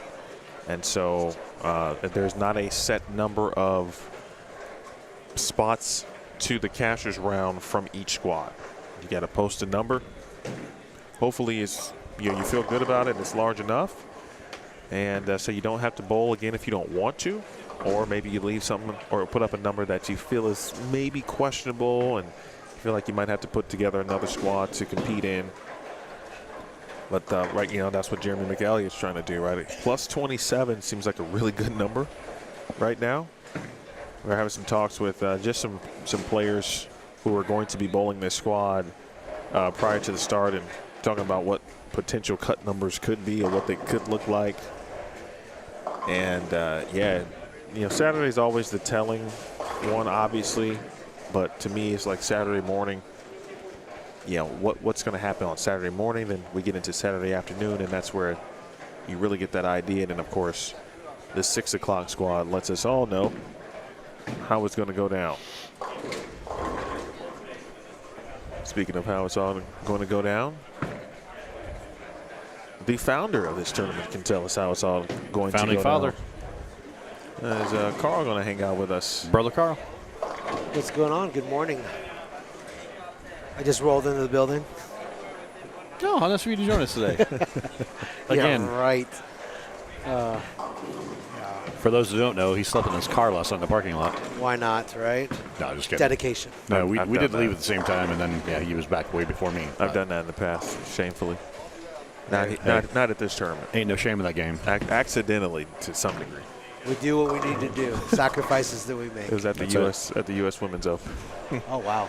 And we had just got done so late. It's the U.S. Mm-hmm. You know how those days go. I've lived them. And where I was living at the time, this was in Plano, Texas. Okay. It was an hour away, right? Fort Worth, actually near CDB and Okay. Dell. So Yeah, just yeah. to give you some Yeah, yeah. context. And I'm like, I just need to rest my eyes briefly before I make the drive, Yeah. right? Rested my eyes for like 3.5 hours. Woke up probably like 2 hours before, maybe like 3 hours before the squad. I'm like, oh, I gotta go home. Like, I gotta shower at least. And then I went home, showered, and zipped right back. Yeah. It's one of those things during this week. I'll try to sleep one time. And once I do trips it. go to Rolls the sleep, two. as soon as I wake up, I will not try to sleep again because I know I could miss. Yeah, So- I mean, I feel, especially in your role, obviously. Yeah. You got to be here. Yeah. So Pretty does good Jeremy pitch. McElliott. Pretty good. That's the pitch. man today. Putting 230 up on the board. Got to finish the block. You know how many times I had to chat with him over the last 6 months to kind of twist his arm a little, like, dude, you got to come out. I mean, he bowls league here. He's a regional guy. He bowls a lot. You of had to convince him regional. to bowl? I had to Oh. push him along a little bit, and he's here, and I go, dude. He bowled year one, I feel like. Yeah. And he skipped last year. That's Okay. great. He's got he's got it working this morning. He's a solid bowler. He keeps everything in play. Well, we were talking about it, whether it's one of his tricks, but he's able to be forward with the ball roll and utilize what looks to be, again, a 233 points. good, core cover combo that continues to keep him not only in the lead, but extending the lead. And it's not really about the lead, right? It's about putting up a score that you feel confident in that's going to get you to Sunday morning. Yep. It's a nice run by McElliott here, but again, the theme yesterday was players would have the 2-game stretch of good, and then the 3 to 4 game stretch of the opposite. Well, he's got 4 games. He's on a 4-game stretch of good. What was he going in before the 230? Yeah, he was at 191, 212, 224. Yeah, so he's 50. And this is his highest He's game. 60 over after 4. Mhm. That's Putting in the work. I Dotson. like that. Putting in work. Doing work. Come on, carry for our guy Brandon Dotson here, the 7-pin. Fortunately, Mr. Torres did not have the best at the end of the block there. That's one where you come back and you say, I left some pins out there. And he gets to 184 that game. Speaking of Eddie Joe, he told me he's bowling all day today. Oh, yeah? That's what he said. Pretty sure he said bowling all day today. Both squads, And both he'll sweepers? probably be bowling a little bit tomorrow, my guess, too, depending on obviously how it How it goes. shakes If out. Yeah. it goes well, and you love to be in the Kyle Troop position, right? Or Yeah. even to some degree like Matt Zweig, who's 77 over, right? I think that's a good number. Oh, safe. Yeah, yeah. And obviously, depending on, don't want to jinx it, but these next 2 games, Jeremy's, I think, going to be good for sure. Yeah, if he went even for the last 2, Correct. I think that'd be a good number. Since we're talking numbers, Sure. I mean, you've seen 2.5 squads now. Yeah. Any thoughts? Well, I still don't know what our. I've never been good with the ratio. Sorry, so it's 1 in. So it is 1 in 5. 1 in 5. What was the number after last night? That's. Let me pull it. That's what we got to look at, right? You got to, in order to project, you would need whatever that cut number looked like after 2 squads, and then you can kind of. As of this moment, prior to today's entries, I think it was minus 20. That close? Well, what number are we looking at? I mean, the That- red line look is the 17. Look at the red line. Yeah. For now, yeah. 1078. Okay, minus 22. Oh, that's minus 122. Minus 122, 122. sorry.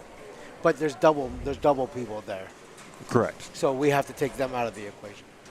These are not qualifying twice in the Sunday. Are there any duplicates in there? I don't think there There are. might be duplicates on the top. Yes. No. Yeah, there's a. No? No, but I'm just saying it's something to look for. Oh, Yeah, gotcha.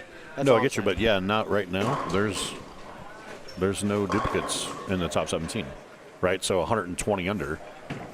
As of right now. So you got to think, does that stay the pace, right? Is 120 the bottom? Is that what it is? No. I don't know. There's no way it's going to be 120 under, in my opinion, because No. one, we have too much talent still on their way here to Phoenix. I mean, minus 20 could be it. Minus 20 I could see a is minus very. 20. I think minus 20 is Which would be currently tied for 6th or around that number, because it's 33 at 8th. GT is at minus 10. How many last year did we get to the cash? I'm just going to say it's going to be lower than minus 20. Lower than minus? Yes. Safe. Minus 60. I think that's a fair. If you get in 'Cause at minus 60, you're cooking. I think that, because if it's 120-ish, 120, 130 now, I think half of that, 60 kind of makes sense.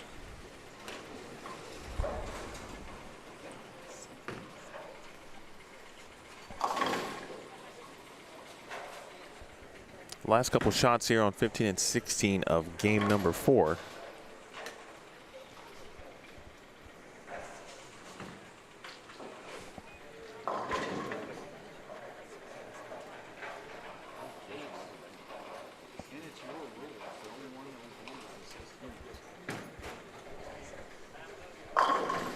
Mr. Archuleta over there on 7 and 8. He started up along with our group on 5 and 6. Ben Perry to close it out. And 200 even for Ben Perry. All right, so officially now heading into game 5. A little roadkill. Roland Franklin. Roland, appreciate you, by the way. I'll keep that in mind. Sean Butterfield. Kyrene is indeed representing Surprise.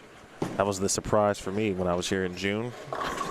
Understanding that I was so close to spring training baseball stadiums in Surprise and Peoria, Arizona, when I come out and handle the Cactus Classic. Well, by VO.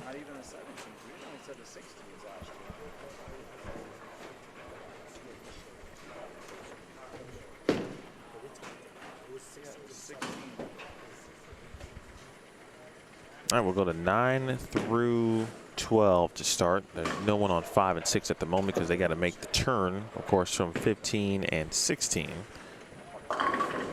So Acuff on 11 and 12. As we get you underway, let's see, this is game 5. So on lane 9, Caden Maliska.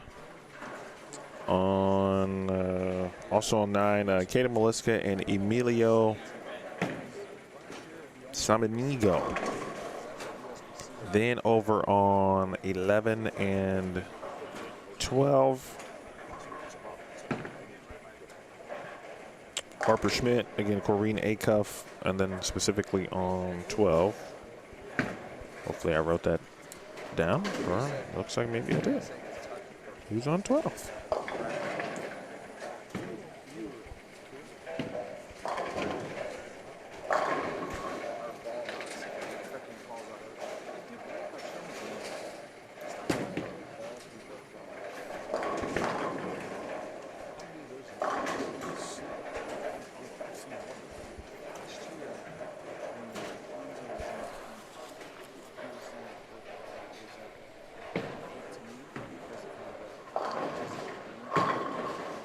It's a really good shot.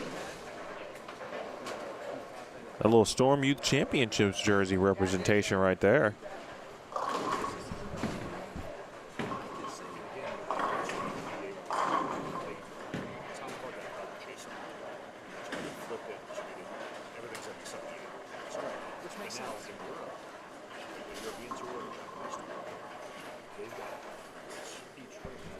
Oh, I might have missed. I got Nathan Suazo wearing our Storm Youth Championships jersey. Again, this is Squad 3. A couple games left. We're back at it at 2 p.m. Arizona time. That's 4 p.m. Central. Feels like when I say that, the day is already gone, but truly it's just getting started because I'm actually still on Central time, of course, from the body clock perspective. A couple of sweepers tonight. We should see some new bowlers competing in the sweepers tonight as well, getting themselves prepared and seeing the pattern for the first time in preparation for qualifying bowling on Saturday. And then, of course, our dessert menu features Kyle Troop versus Matt Jones.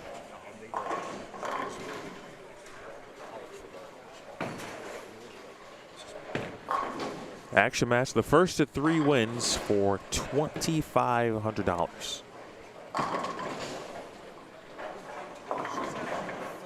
First of 3 wins tonight, $2,500. So it's essentially a best of 5. Looks like a match that's probably going to go all 5 games.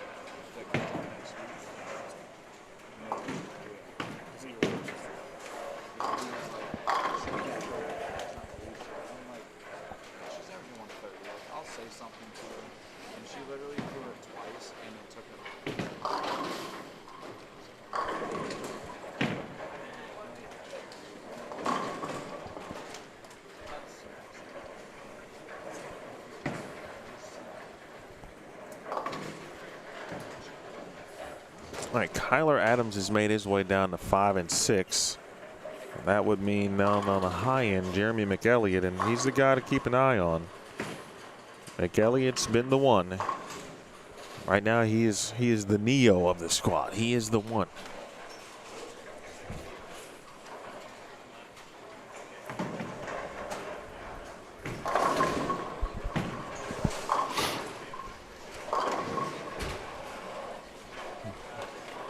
Perry could still sneak out a good number here if he can find something consistent these last couple. Not a lot of lefties on this squad. Now that I think about that. Or that's, I think it's just Ben. Yeah, good or bad, indifferent. Obviously, most lefties understand and have experience being maybe the lone lefty, in an event or a squad. Or in league. In some cases, league. I feel like that would be rare, but not out the question. It happens. Stretch. But, yeah, so it's just been him on that side of the lane today. Which means fresh every pair he goes to. Now, of course, if you bowl on a condition where the fresh is your favorite, then it's good, right? And then it gets into something like this, and you and I have talked about it, right? This falls into, granted, there's more lefties out on tour now, but it falls into when you're using Thane example. And I use Jesper as our example because he's our two-handed lefty, right? Like it's a deal of he's got multiple, red balls with fresh surface on them, right? So he can get a game. Goes to the next pair if it's fresh. He grabs one with a fresh surface. You know what I'm saying? Like he makes sure he's got a fresh cover, a fresh surface for each game that he catches a fresh pair.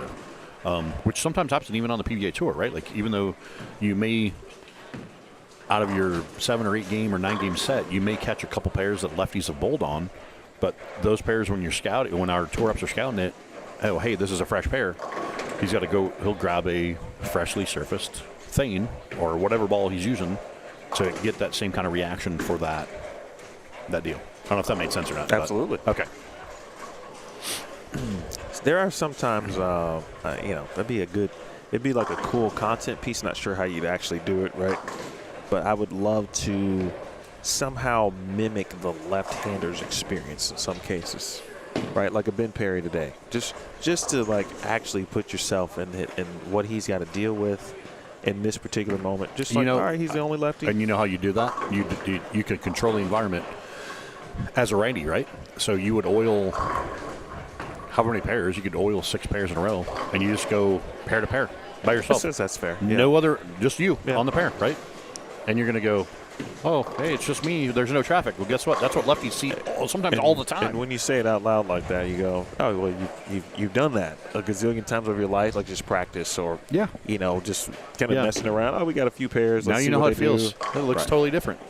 And it's all about how you break it down. But then, again, and as we've mentioned, I think, a little bit, when you start on a pair, you get 10 minutes of practice. You get to kind of chop it up a little bit or beat it up, as we like to say, carve it. And you can make it good. But then guess what? Now Ben goes to the next pair. Hey, it's fresh. You didn't get the 10 minutes to carve it up. Right.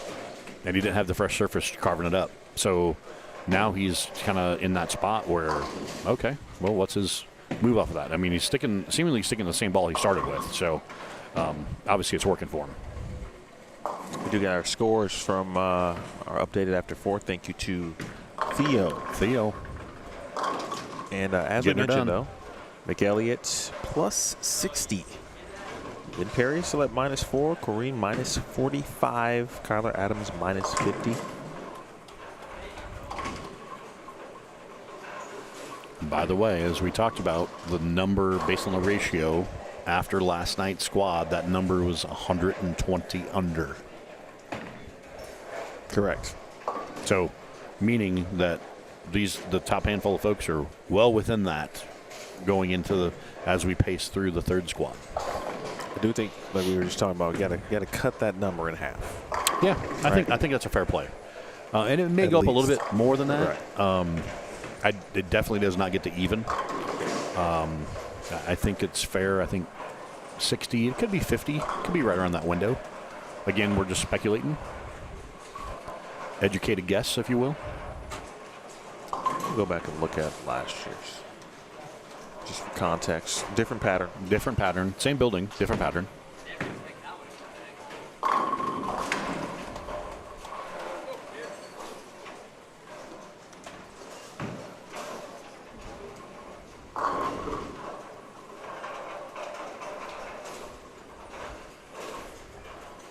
Let's see. Standings from last year.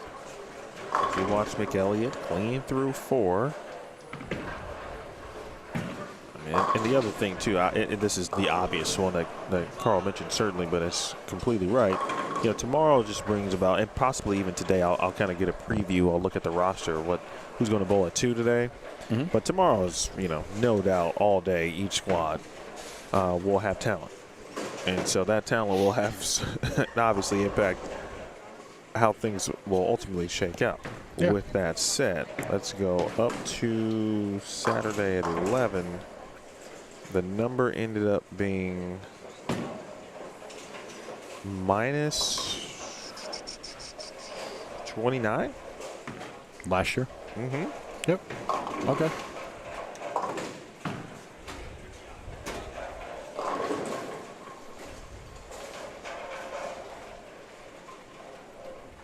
And again, as we talked about, folks, so we got this is definitely a fact-finding. Again, we got some first-time rollers on this squad, right? They haven't bowled yet. Some make the most of it. Some, as we've talked about, know that they're bowling either later today or they're going to bowl a squad or 2 tomorrow. Yeah, so I think it's a good test run, right? No better way than to do it. And I remember when Carl was, he was talking to me about how he kind of got the tournament together, was thinking about it. the some elements of kind of multiple tournaments, like the tap being one, right? You have the multiple squad aspect, and you can kind of pick and choose when you want to bowl. If you do want to bowl the Desperado, you do have to bowl 2 qualifying squads, though, to be eligible for that. And obviously that happens immediately following Saturday night squad, the full squad. And that's a 2-game sprint, much like our sweepers, 2-game sprints. And an opportunity there, of course, to get to the cashers round with a good score. I tell you, if you had some money, though, a couple players won $1,000 yesterday. Justin Flora, plus 44 to win a grand. Wesley Lowe, plus 76 to win a grand, again, in the 2-game sweepers last night. But the pay down was pretty generous. Very important, too. 1,000 for first, guaranteed, in those sweepers. And then Brandon Matthews won 400 at 830. Robert Smith, 375. Paul Younts, 300. Yeah, and talking about that, it was plus 13 for 400, plus 2 for 375, minus 1 for $300 in a 2-game sweeper. At 6 o'clock, had a few more people, so you had a few more spots, or at least one more. Justin Flora again, 1,000. Kyler Adams, 500, plus 29 for second. Yep. Michael Haugen Jr. was plus 28 for 450. Matt Zweig, plus 18, was fourth for 400. Josh Kennedy, fifth, at plus 4 for 300. Michael Fitzgerald, plus 2 for 240. He doubled his money. 1.5, yeah. Yep, plus 2.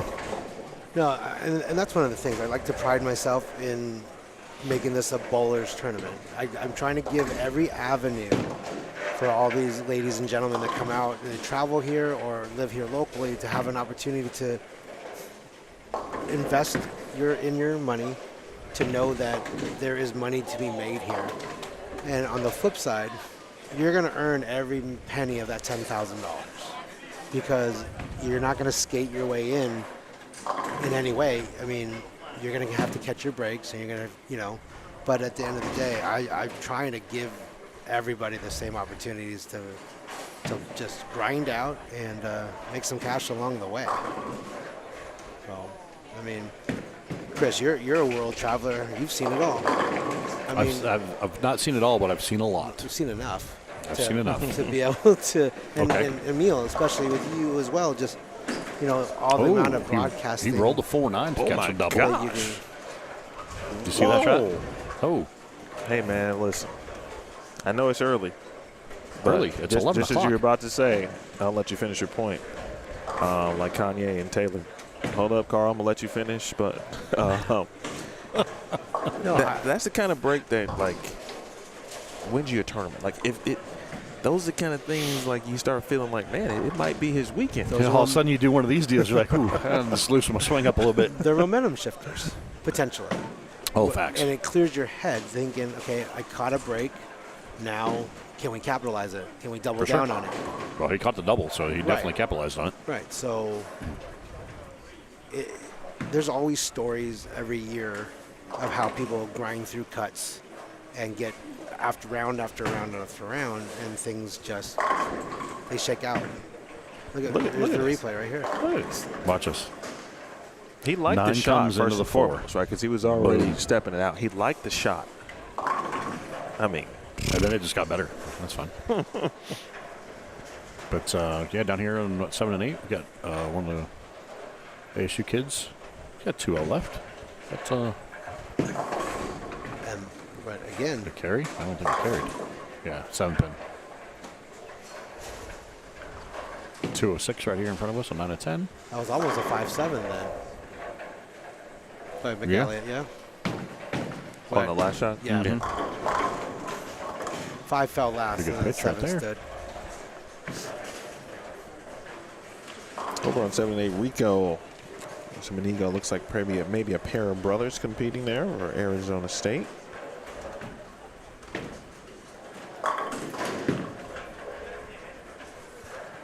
Yeah, Raymond Archuleta's moved over there as well.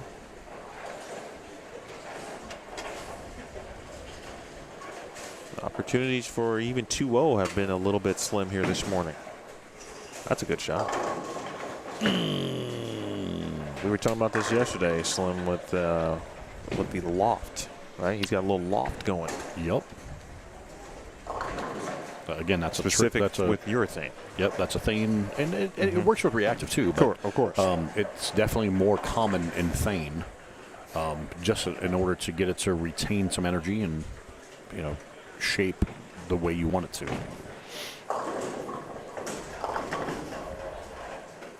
A cuff, just not quite getting up the hill. And again, I think it goes back to what Kyle was saying. In terms of Thane, of some people, she could probably benefit from more surface. Like I said, he used 3 different ones. He wished he had more surface, and he also was throwing it slower too. So you factor in ball speed, more surface, different things.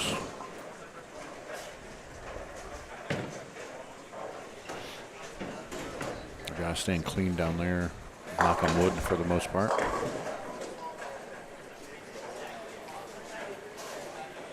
I don't know if Derek is still watching, which I'm sure he is. So hopefully everybody got the kids off to school.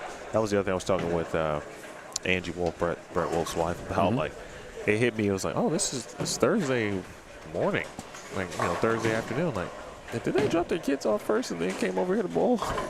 Like, because that's what I would have did. Like, at 7 a.m. in the morning or whatever.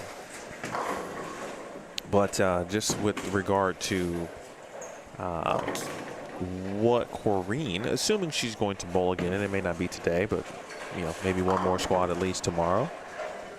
What's our next plan? And every time I watch people bowl in these squads, I'm just like trying to figure out, okay, what might they be thinking at this point? Like, what's the new strategy? What adjustments do they feel like they have to make? Not even need, you have to make to try to give yourself a chance at this thing. I've had a lot of text messages and calls this morning as people have now watched the stream for a few squads, including the sweepers.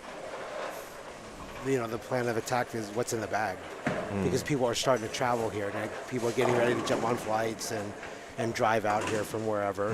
And I guess the talk is just what is the right surface, what is the right arsenal to bring out here, especially when you're limited to what you can fit. Whether you're flying, is it 2 triples, is it 3 triples? What is the game plan? And looking at you, Chris, what is your advice just in general, like, of surface versus arsenal at this stage in the game? As we know, well, we're seeing both sides of it, right? He's throwing reactive. I mean, he's pacing the field, throwing reactive ball and getting it to tumble end over end. And some people can use bigger, more flair. Other people, Kyle used Thane. I mean, there is no right or wrong answer, right? It's a matter of what you can do.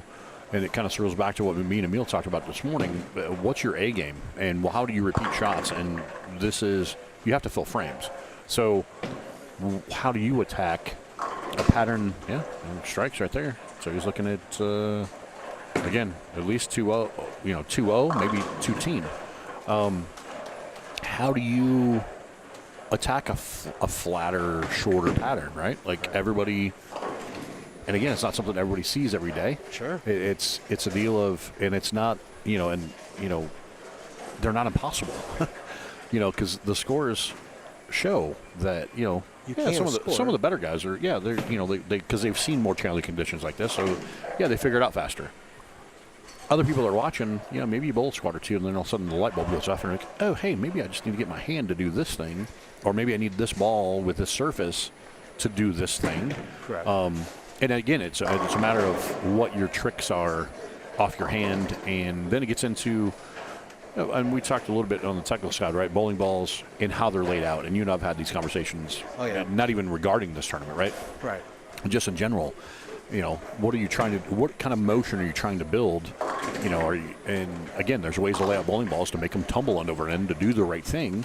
Are you going to go drill a ball to match its condition? Well, some people would. I mean, because it's $10K on top, right? You look at it as an investment of, man, if I ain't got it with me, well, let me go in the pro shop and drill something that will do the right thing. Right.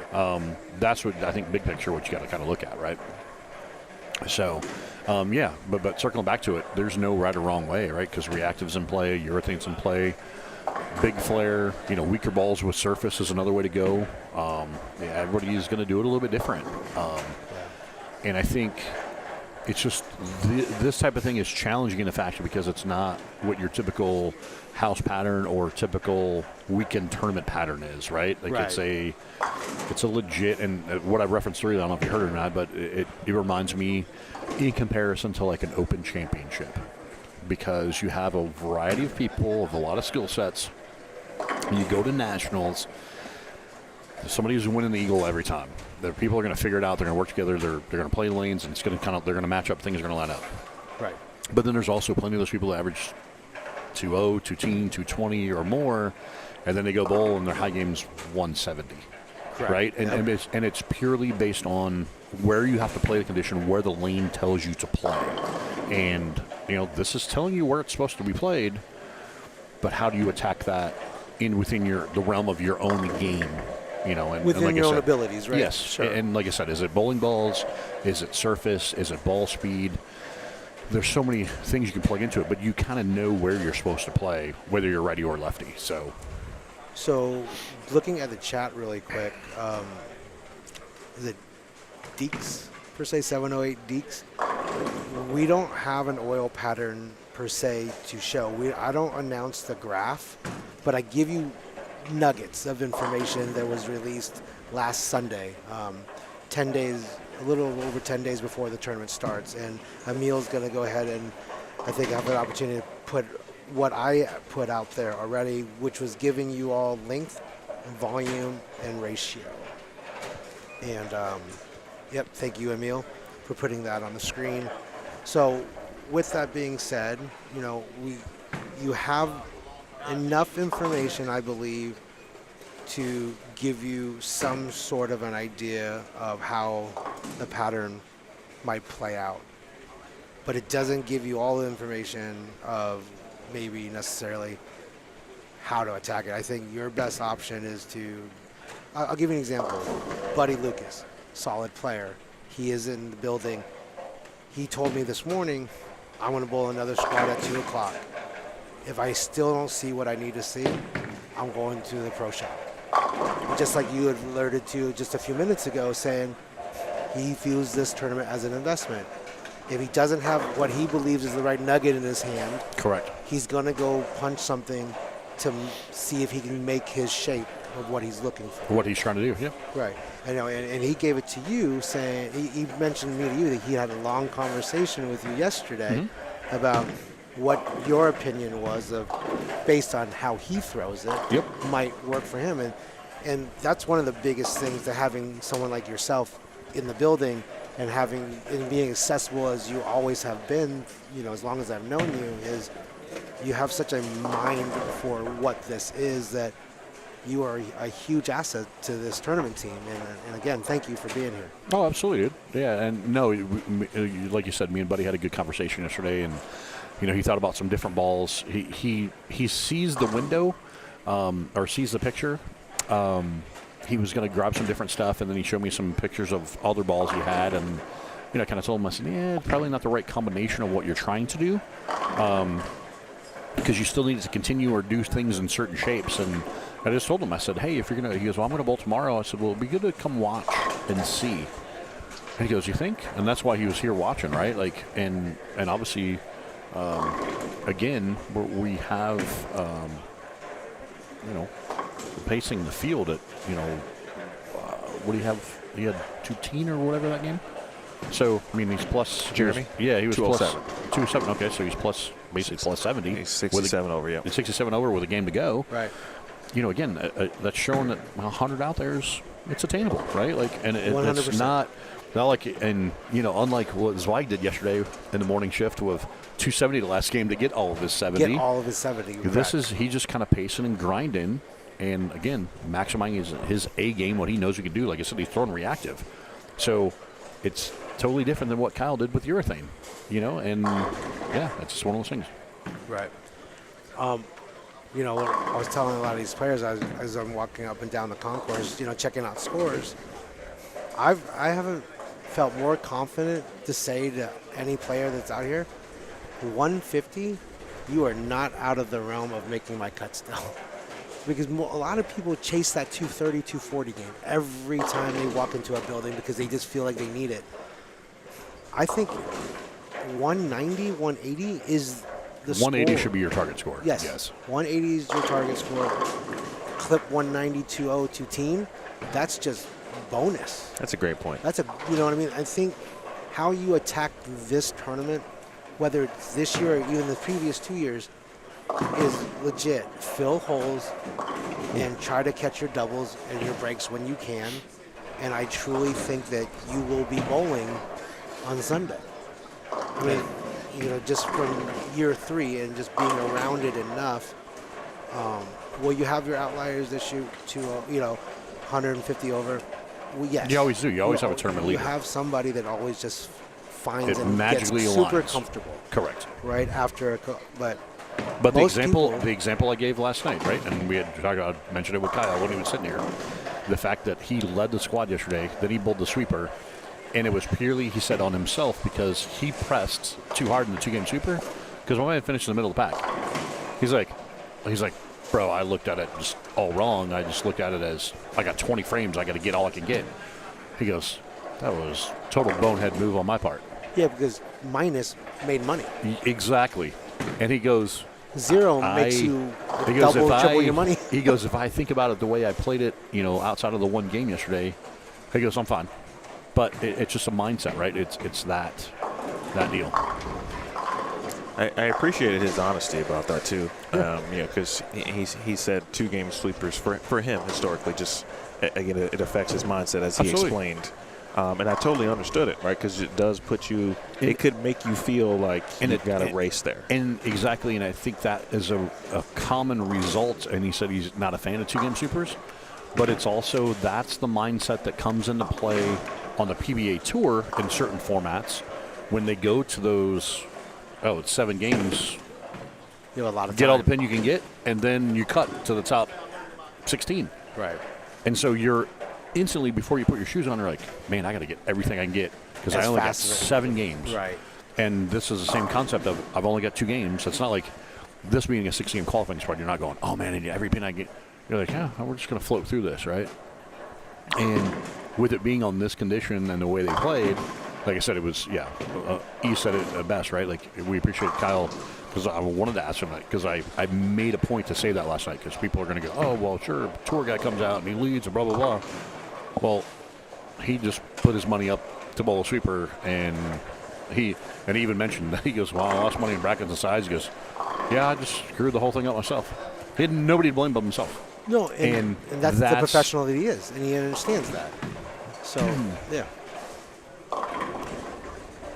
But for anybody that hasn't bowled my tournament or is coming out to bowl later this afternoon or, the sweepers tonight or tomorrow, truthfully, I would tell you that, like Chris said, 180 is a great target score. Yeah. And anything above and beyond that is just going to help your cause of making the cut.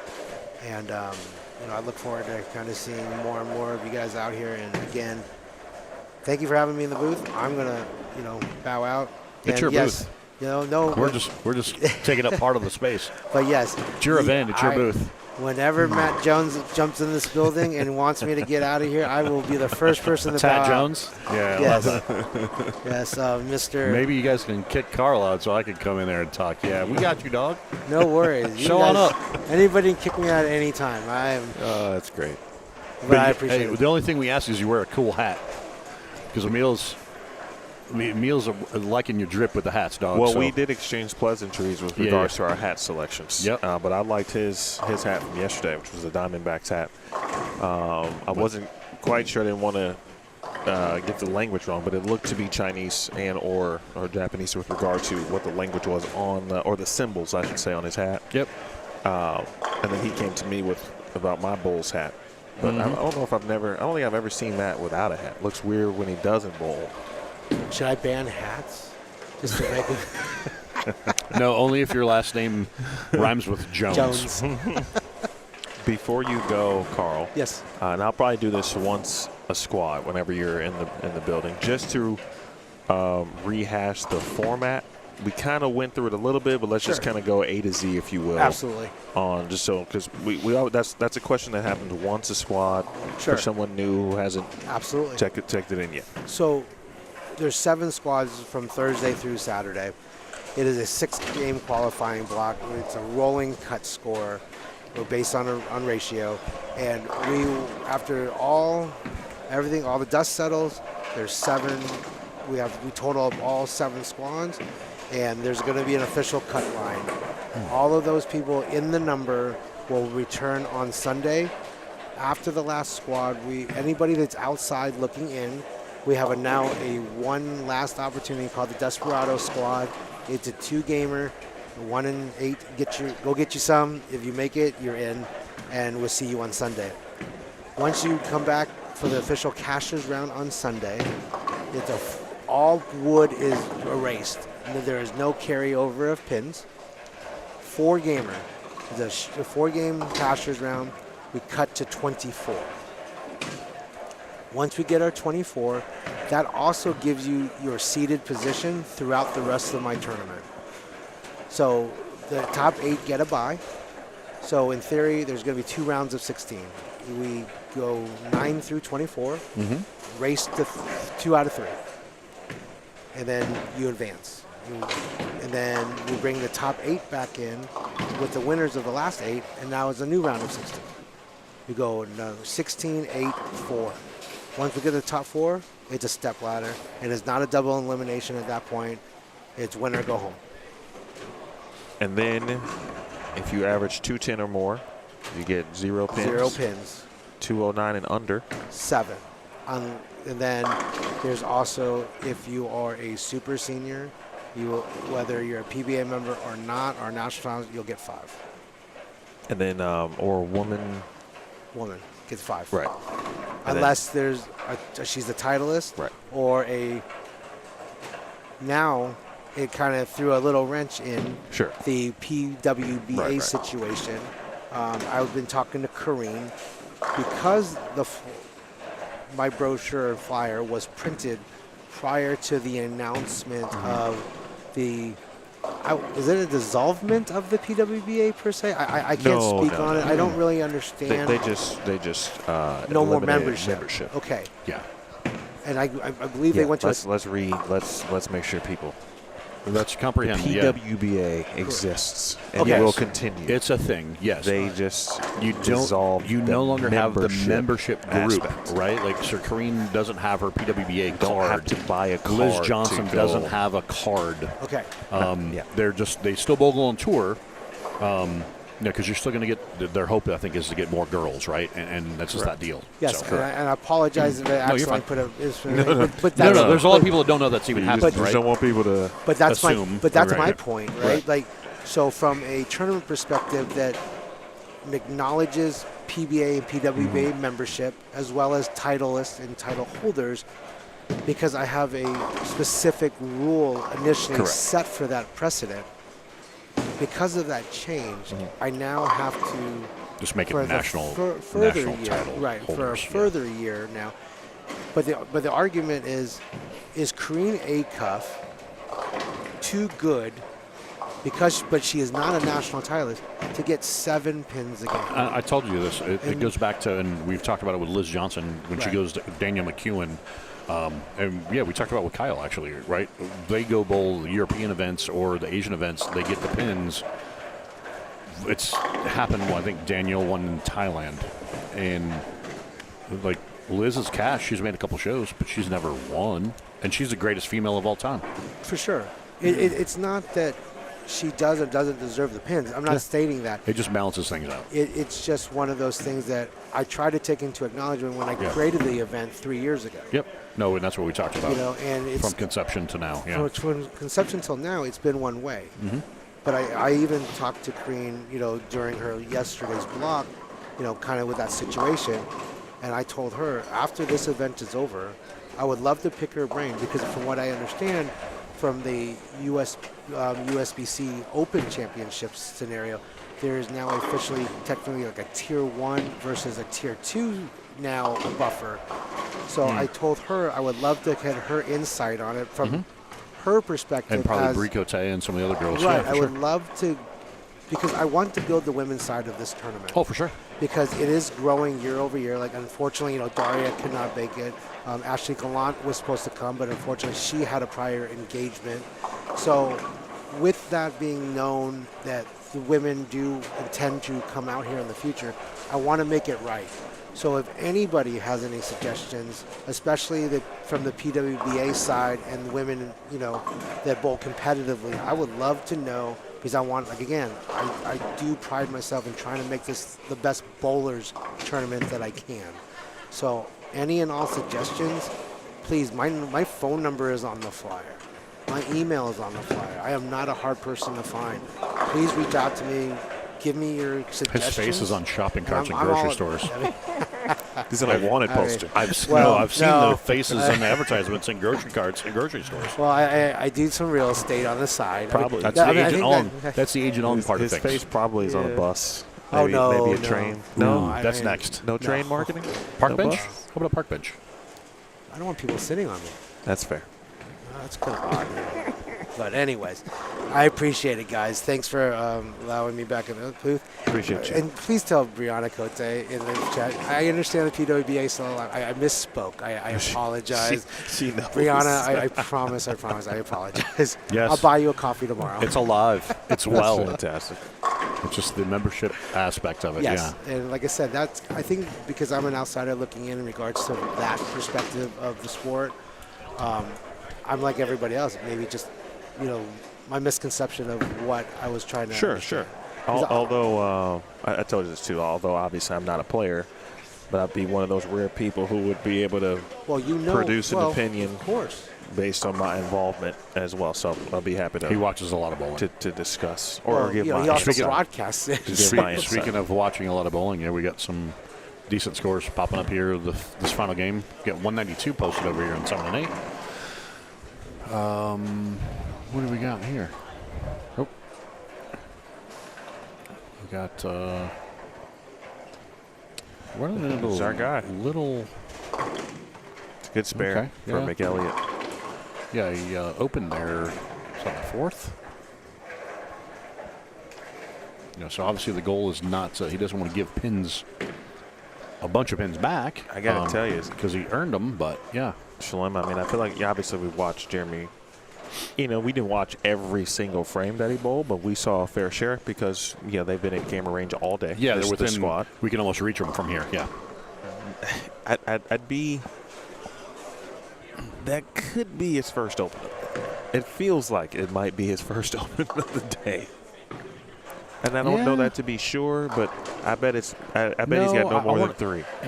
Yeah, I was going to say probably no more than 3 because he had a split. I remember a split early on, like game 1, and then there was another.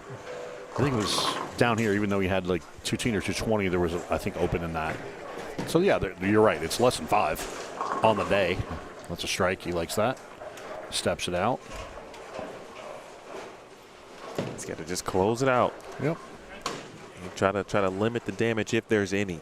Damage control. Yeah, it definitely in that part of his blog at those scores after 5, by the way. Today is Friday. Yeah, 69. Oh, he shot 209. I beg your pardon. I thought it was 207. 209 for McElliott. So 69 over. And leading the pack of the squad by far.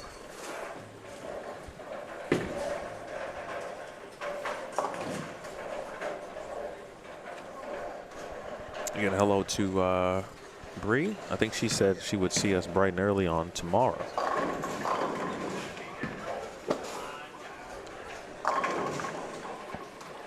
We had a good group of viewers kind of watching this squad. And I feel like, one thing I've learned, no matter how small a squad is, there's plenty to learn. Whether you're bowling, obviously, or certainly if you're watching it in preparation or if you're just taking it in as a general fan of bowling. There's still plenty to learn, And in some cases, I like smaller squads too because I think viewers get a chance to see some players that they probably wouldn't normally have watched. Correct. That's a pretty good shot from Ben there. Again, bowling on the fresh. Every game. He's a lone lefty on this squad. Yeah, and still second. He's managed to get to 39 under. And Kyrene, who struggled a little bit, she started so well. 226 down on 5 and 6. And for the most part was kind of keeping the damage to a minimum. 4-pin for McElliott, but she's at minus 79. Tyler Adams started very well too. The game 1 scores were decent today, but it's been McElliott who's been able to be firm and consistent. 191, 212, 224, 233, 209 for Jeremy McElliott. It's pretty solid. Ooh. Had the mega bounce on that one. The mega bounce. Did you see that? That gave it a boom, boom. Eddie Joe. He's going to be bowling again. Works in IT. A lot of ITers in bowling. All the things you get a chance to learn about folks in this sport. McElliott can shoot, what's that, 199? Again, damage control.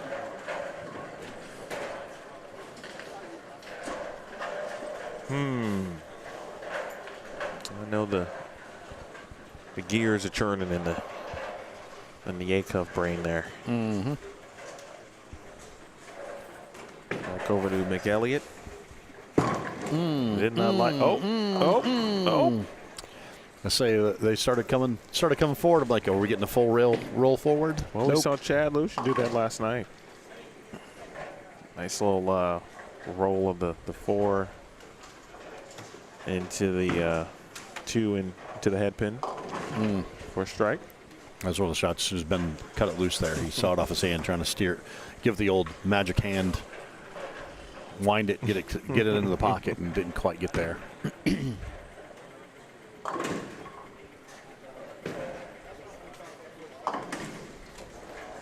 All right, taking the lane out of play. Yep.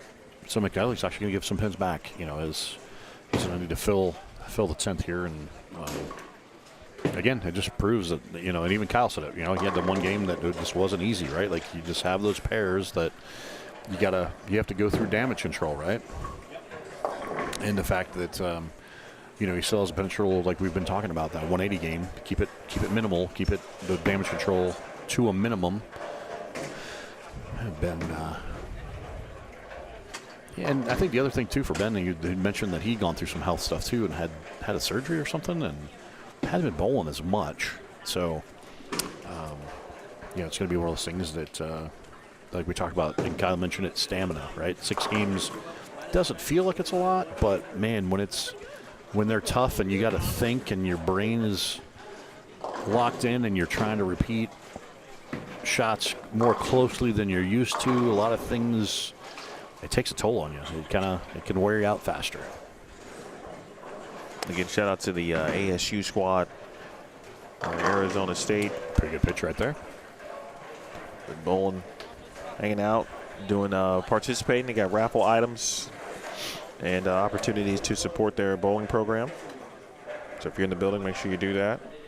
Harper Schmidt was crossing with Kyrene throughout the day. Of course, finishing up here, Elias Argento. McElliott, he's at 69 over. Going to give back a couple, but they'd love it to just be literally a couple. It's Elias. You'll see him ball on the left. He did carry. McElliott leaves a 3-pin.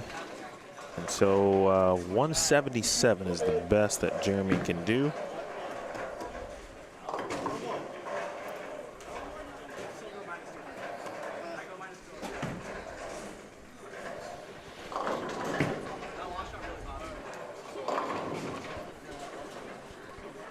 Keep the damage to a minimum.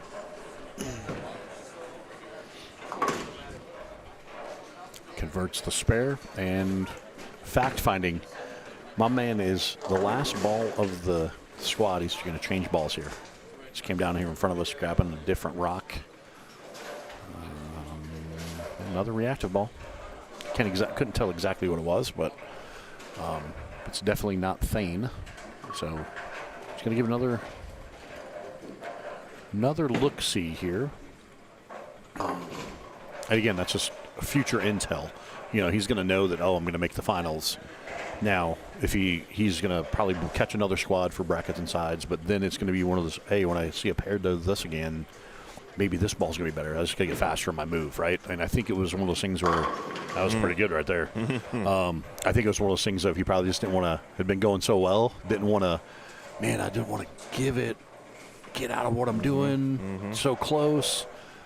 His risk reward factor was much obviously lower on the risk side of things. Yeah, it gives back 20 pins, but he's definitely well into the cut number, safe to move on. But definitely, and that's a learning experience, right?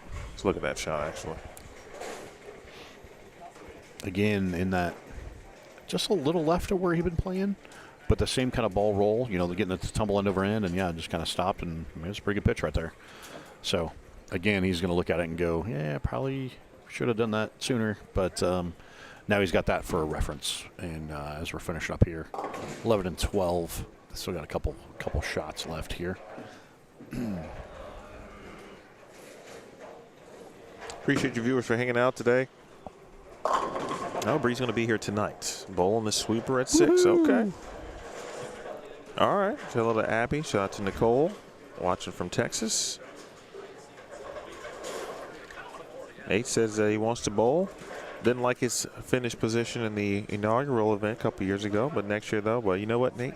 Come on down. The fact that you're even still considering it, right, to me, would let me know that you're probably still like, you don't want that on your record. So you want to get back out here and, improve on that on the last time you were out, which, that's the competitor in you. So I hope you are here this week. Or not this week, but next year.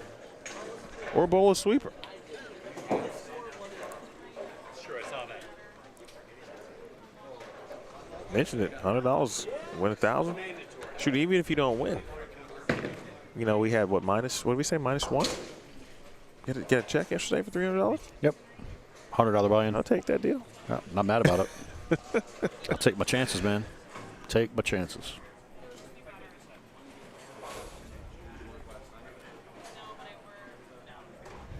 All right, with that said, that is going to officially conclude this squad. Schlemer, obviously, Jeremy McElliott was the talk of the town. Could viewers, specifically bowlers who are going to shoe up still, what could they take away from his performance today that they might want to try to replicate since he had so much success doing something different through 3 squads, right? What he did today was much different than we saw players who did have success in squads 1 and 2 yesterday. Yeah, I think the big thing, my takeaway from it, and we've mentioned it, right, is using reactive but tumbling it end over end, right? Like getting his kind of pushing through it with the wrist to keep the ball more on line to the front and the minimal change direction side to side.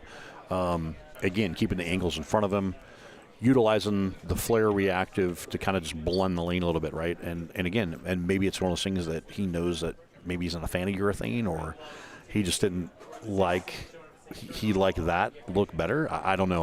We'll have to talk to him and maybe get a little inside scoop from him. But yeah, as I mentioned, there's no right or wrong way to do it. Other than we know that angles have to be between your shoulders and in front of you. You can't give it away too much. And again, that's kind of the trick. And even some of the other guys, right? Some of the guys we saw last night, as they move in and try and do the circle thing with a little bit more traffic, the way they transitioned with the group breaking them down together. Again, you could go left to right and use that carry down as hold, but you still had to get the ball tumbling end over end and not really. What I mean by that is not rotate the hand around it to make sure it skids too far and then jerks too hard, or just skids past everything. whenever you get your hand rolling more up the back of it, you get a more defined and more true, consistent roll, front to back.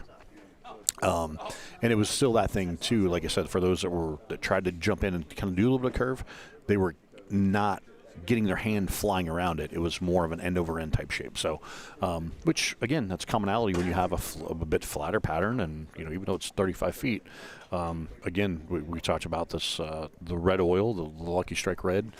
It just transitions a little bit different too, right? Like so, it stretches a little bit. It doesn't get. It's not super carry down. It's not, it doesn't super bowl apart in the front. It's just the way it transitions. So. Again, next squad is at 2 p.m. Arizona time, but it's also the same time zone currently as Pacific time. So that'd be 4 or 3 p.m. Mountain, 4 p.m. Central, and 5 p.m. Eastern. Again, next squad number, where are we at? 4? Yeah, squad 4. Again, what Day 2, second shift, 4. Squad 4 will be this afternoon. Again, a couple hours, just more than a couple hours from now. In fact, I'm going to give you the link to Squad 4 so you have it already. I'll make it as easy as I can for you. That's your Squad 4 link. Go ahead and click that, open it, have it open as a tab, and then you're ready to go in a couple of hours. Of course, this tournament would not be possible without all of the sponsors, including Team Agent Ong, of course, Carl and his wonderful group, My Home Group, Acclaim Garage Doors, Roto Grip, and Schroeder Family Electric. Also brought to you in part by Dude Wipes, Mark Powell, Bowlifi. They've got some merch in alignment, of course, with the Agent Ong Open. If you're in the building, you can check that out. Tyler Hemmings Media. Tyler was in the building yesterday, and he was here this morning capturing some video. Brightside Catering from Chef Adam Allison. He, alongside the Crate Bar owner Jeff Krause, of course, presented the kickoff dinner once again this year. It was fantastic. Create Proof Print and travel 24/7, along with East Valley Fans and Blinds, Burke Brothers, TMH Websites, Ramsey Auto Center, Spartan Family Plumbing, Friggin' Jerk. Make sure you try that beef jerky today. I got to get on that. Yesterday. Yeah, for sure. It is very good, and I'm not a jerky kind of guy.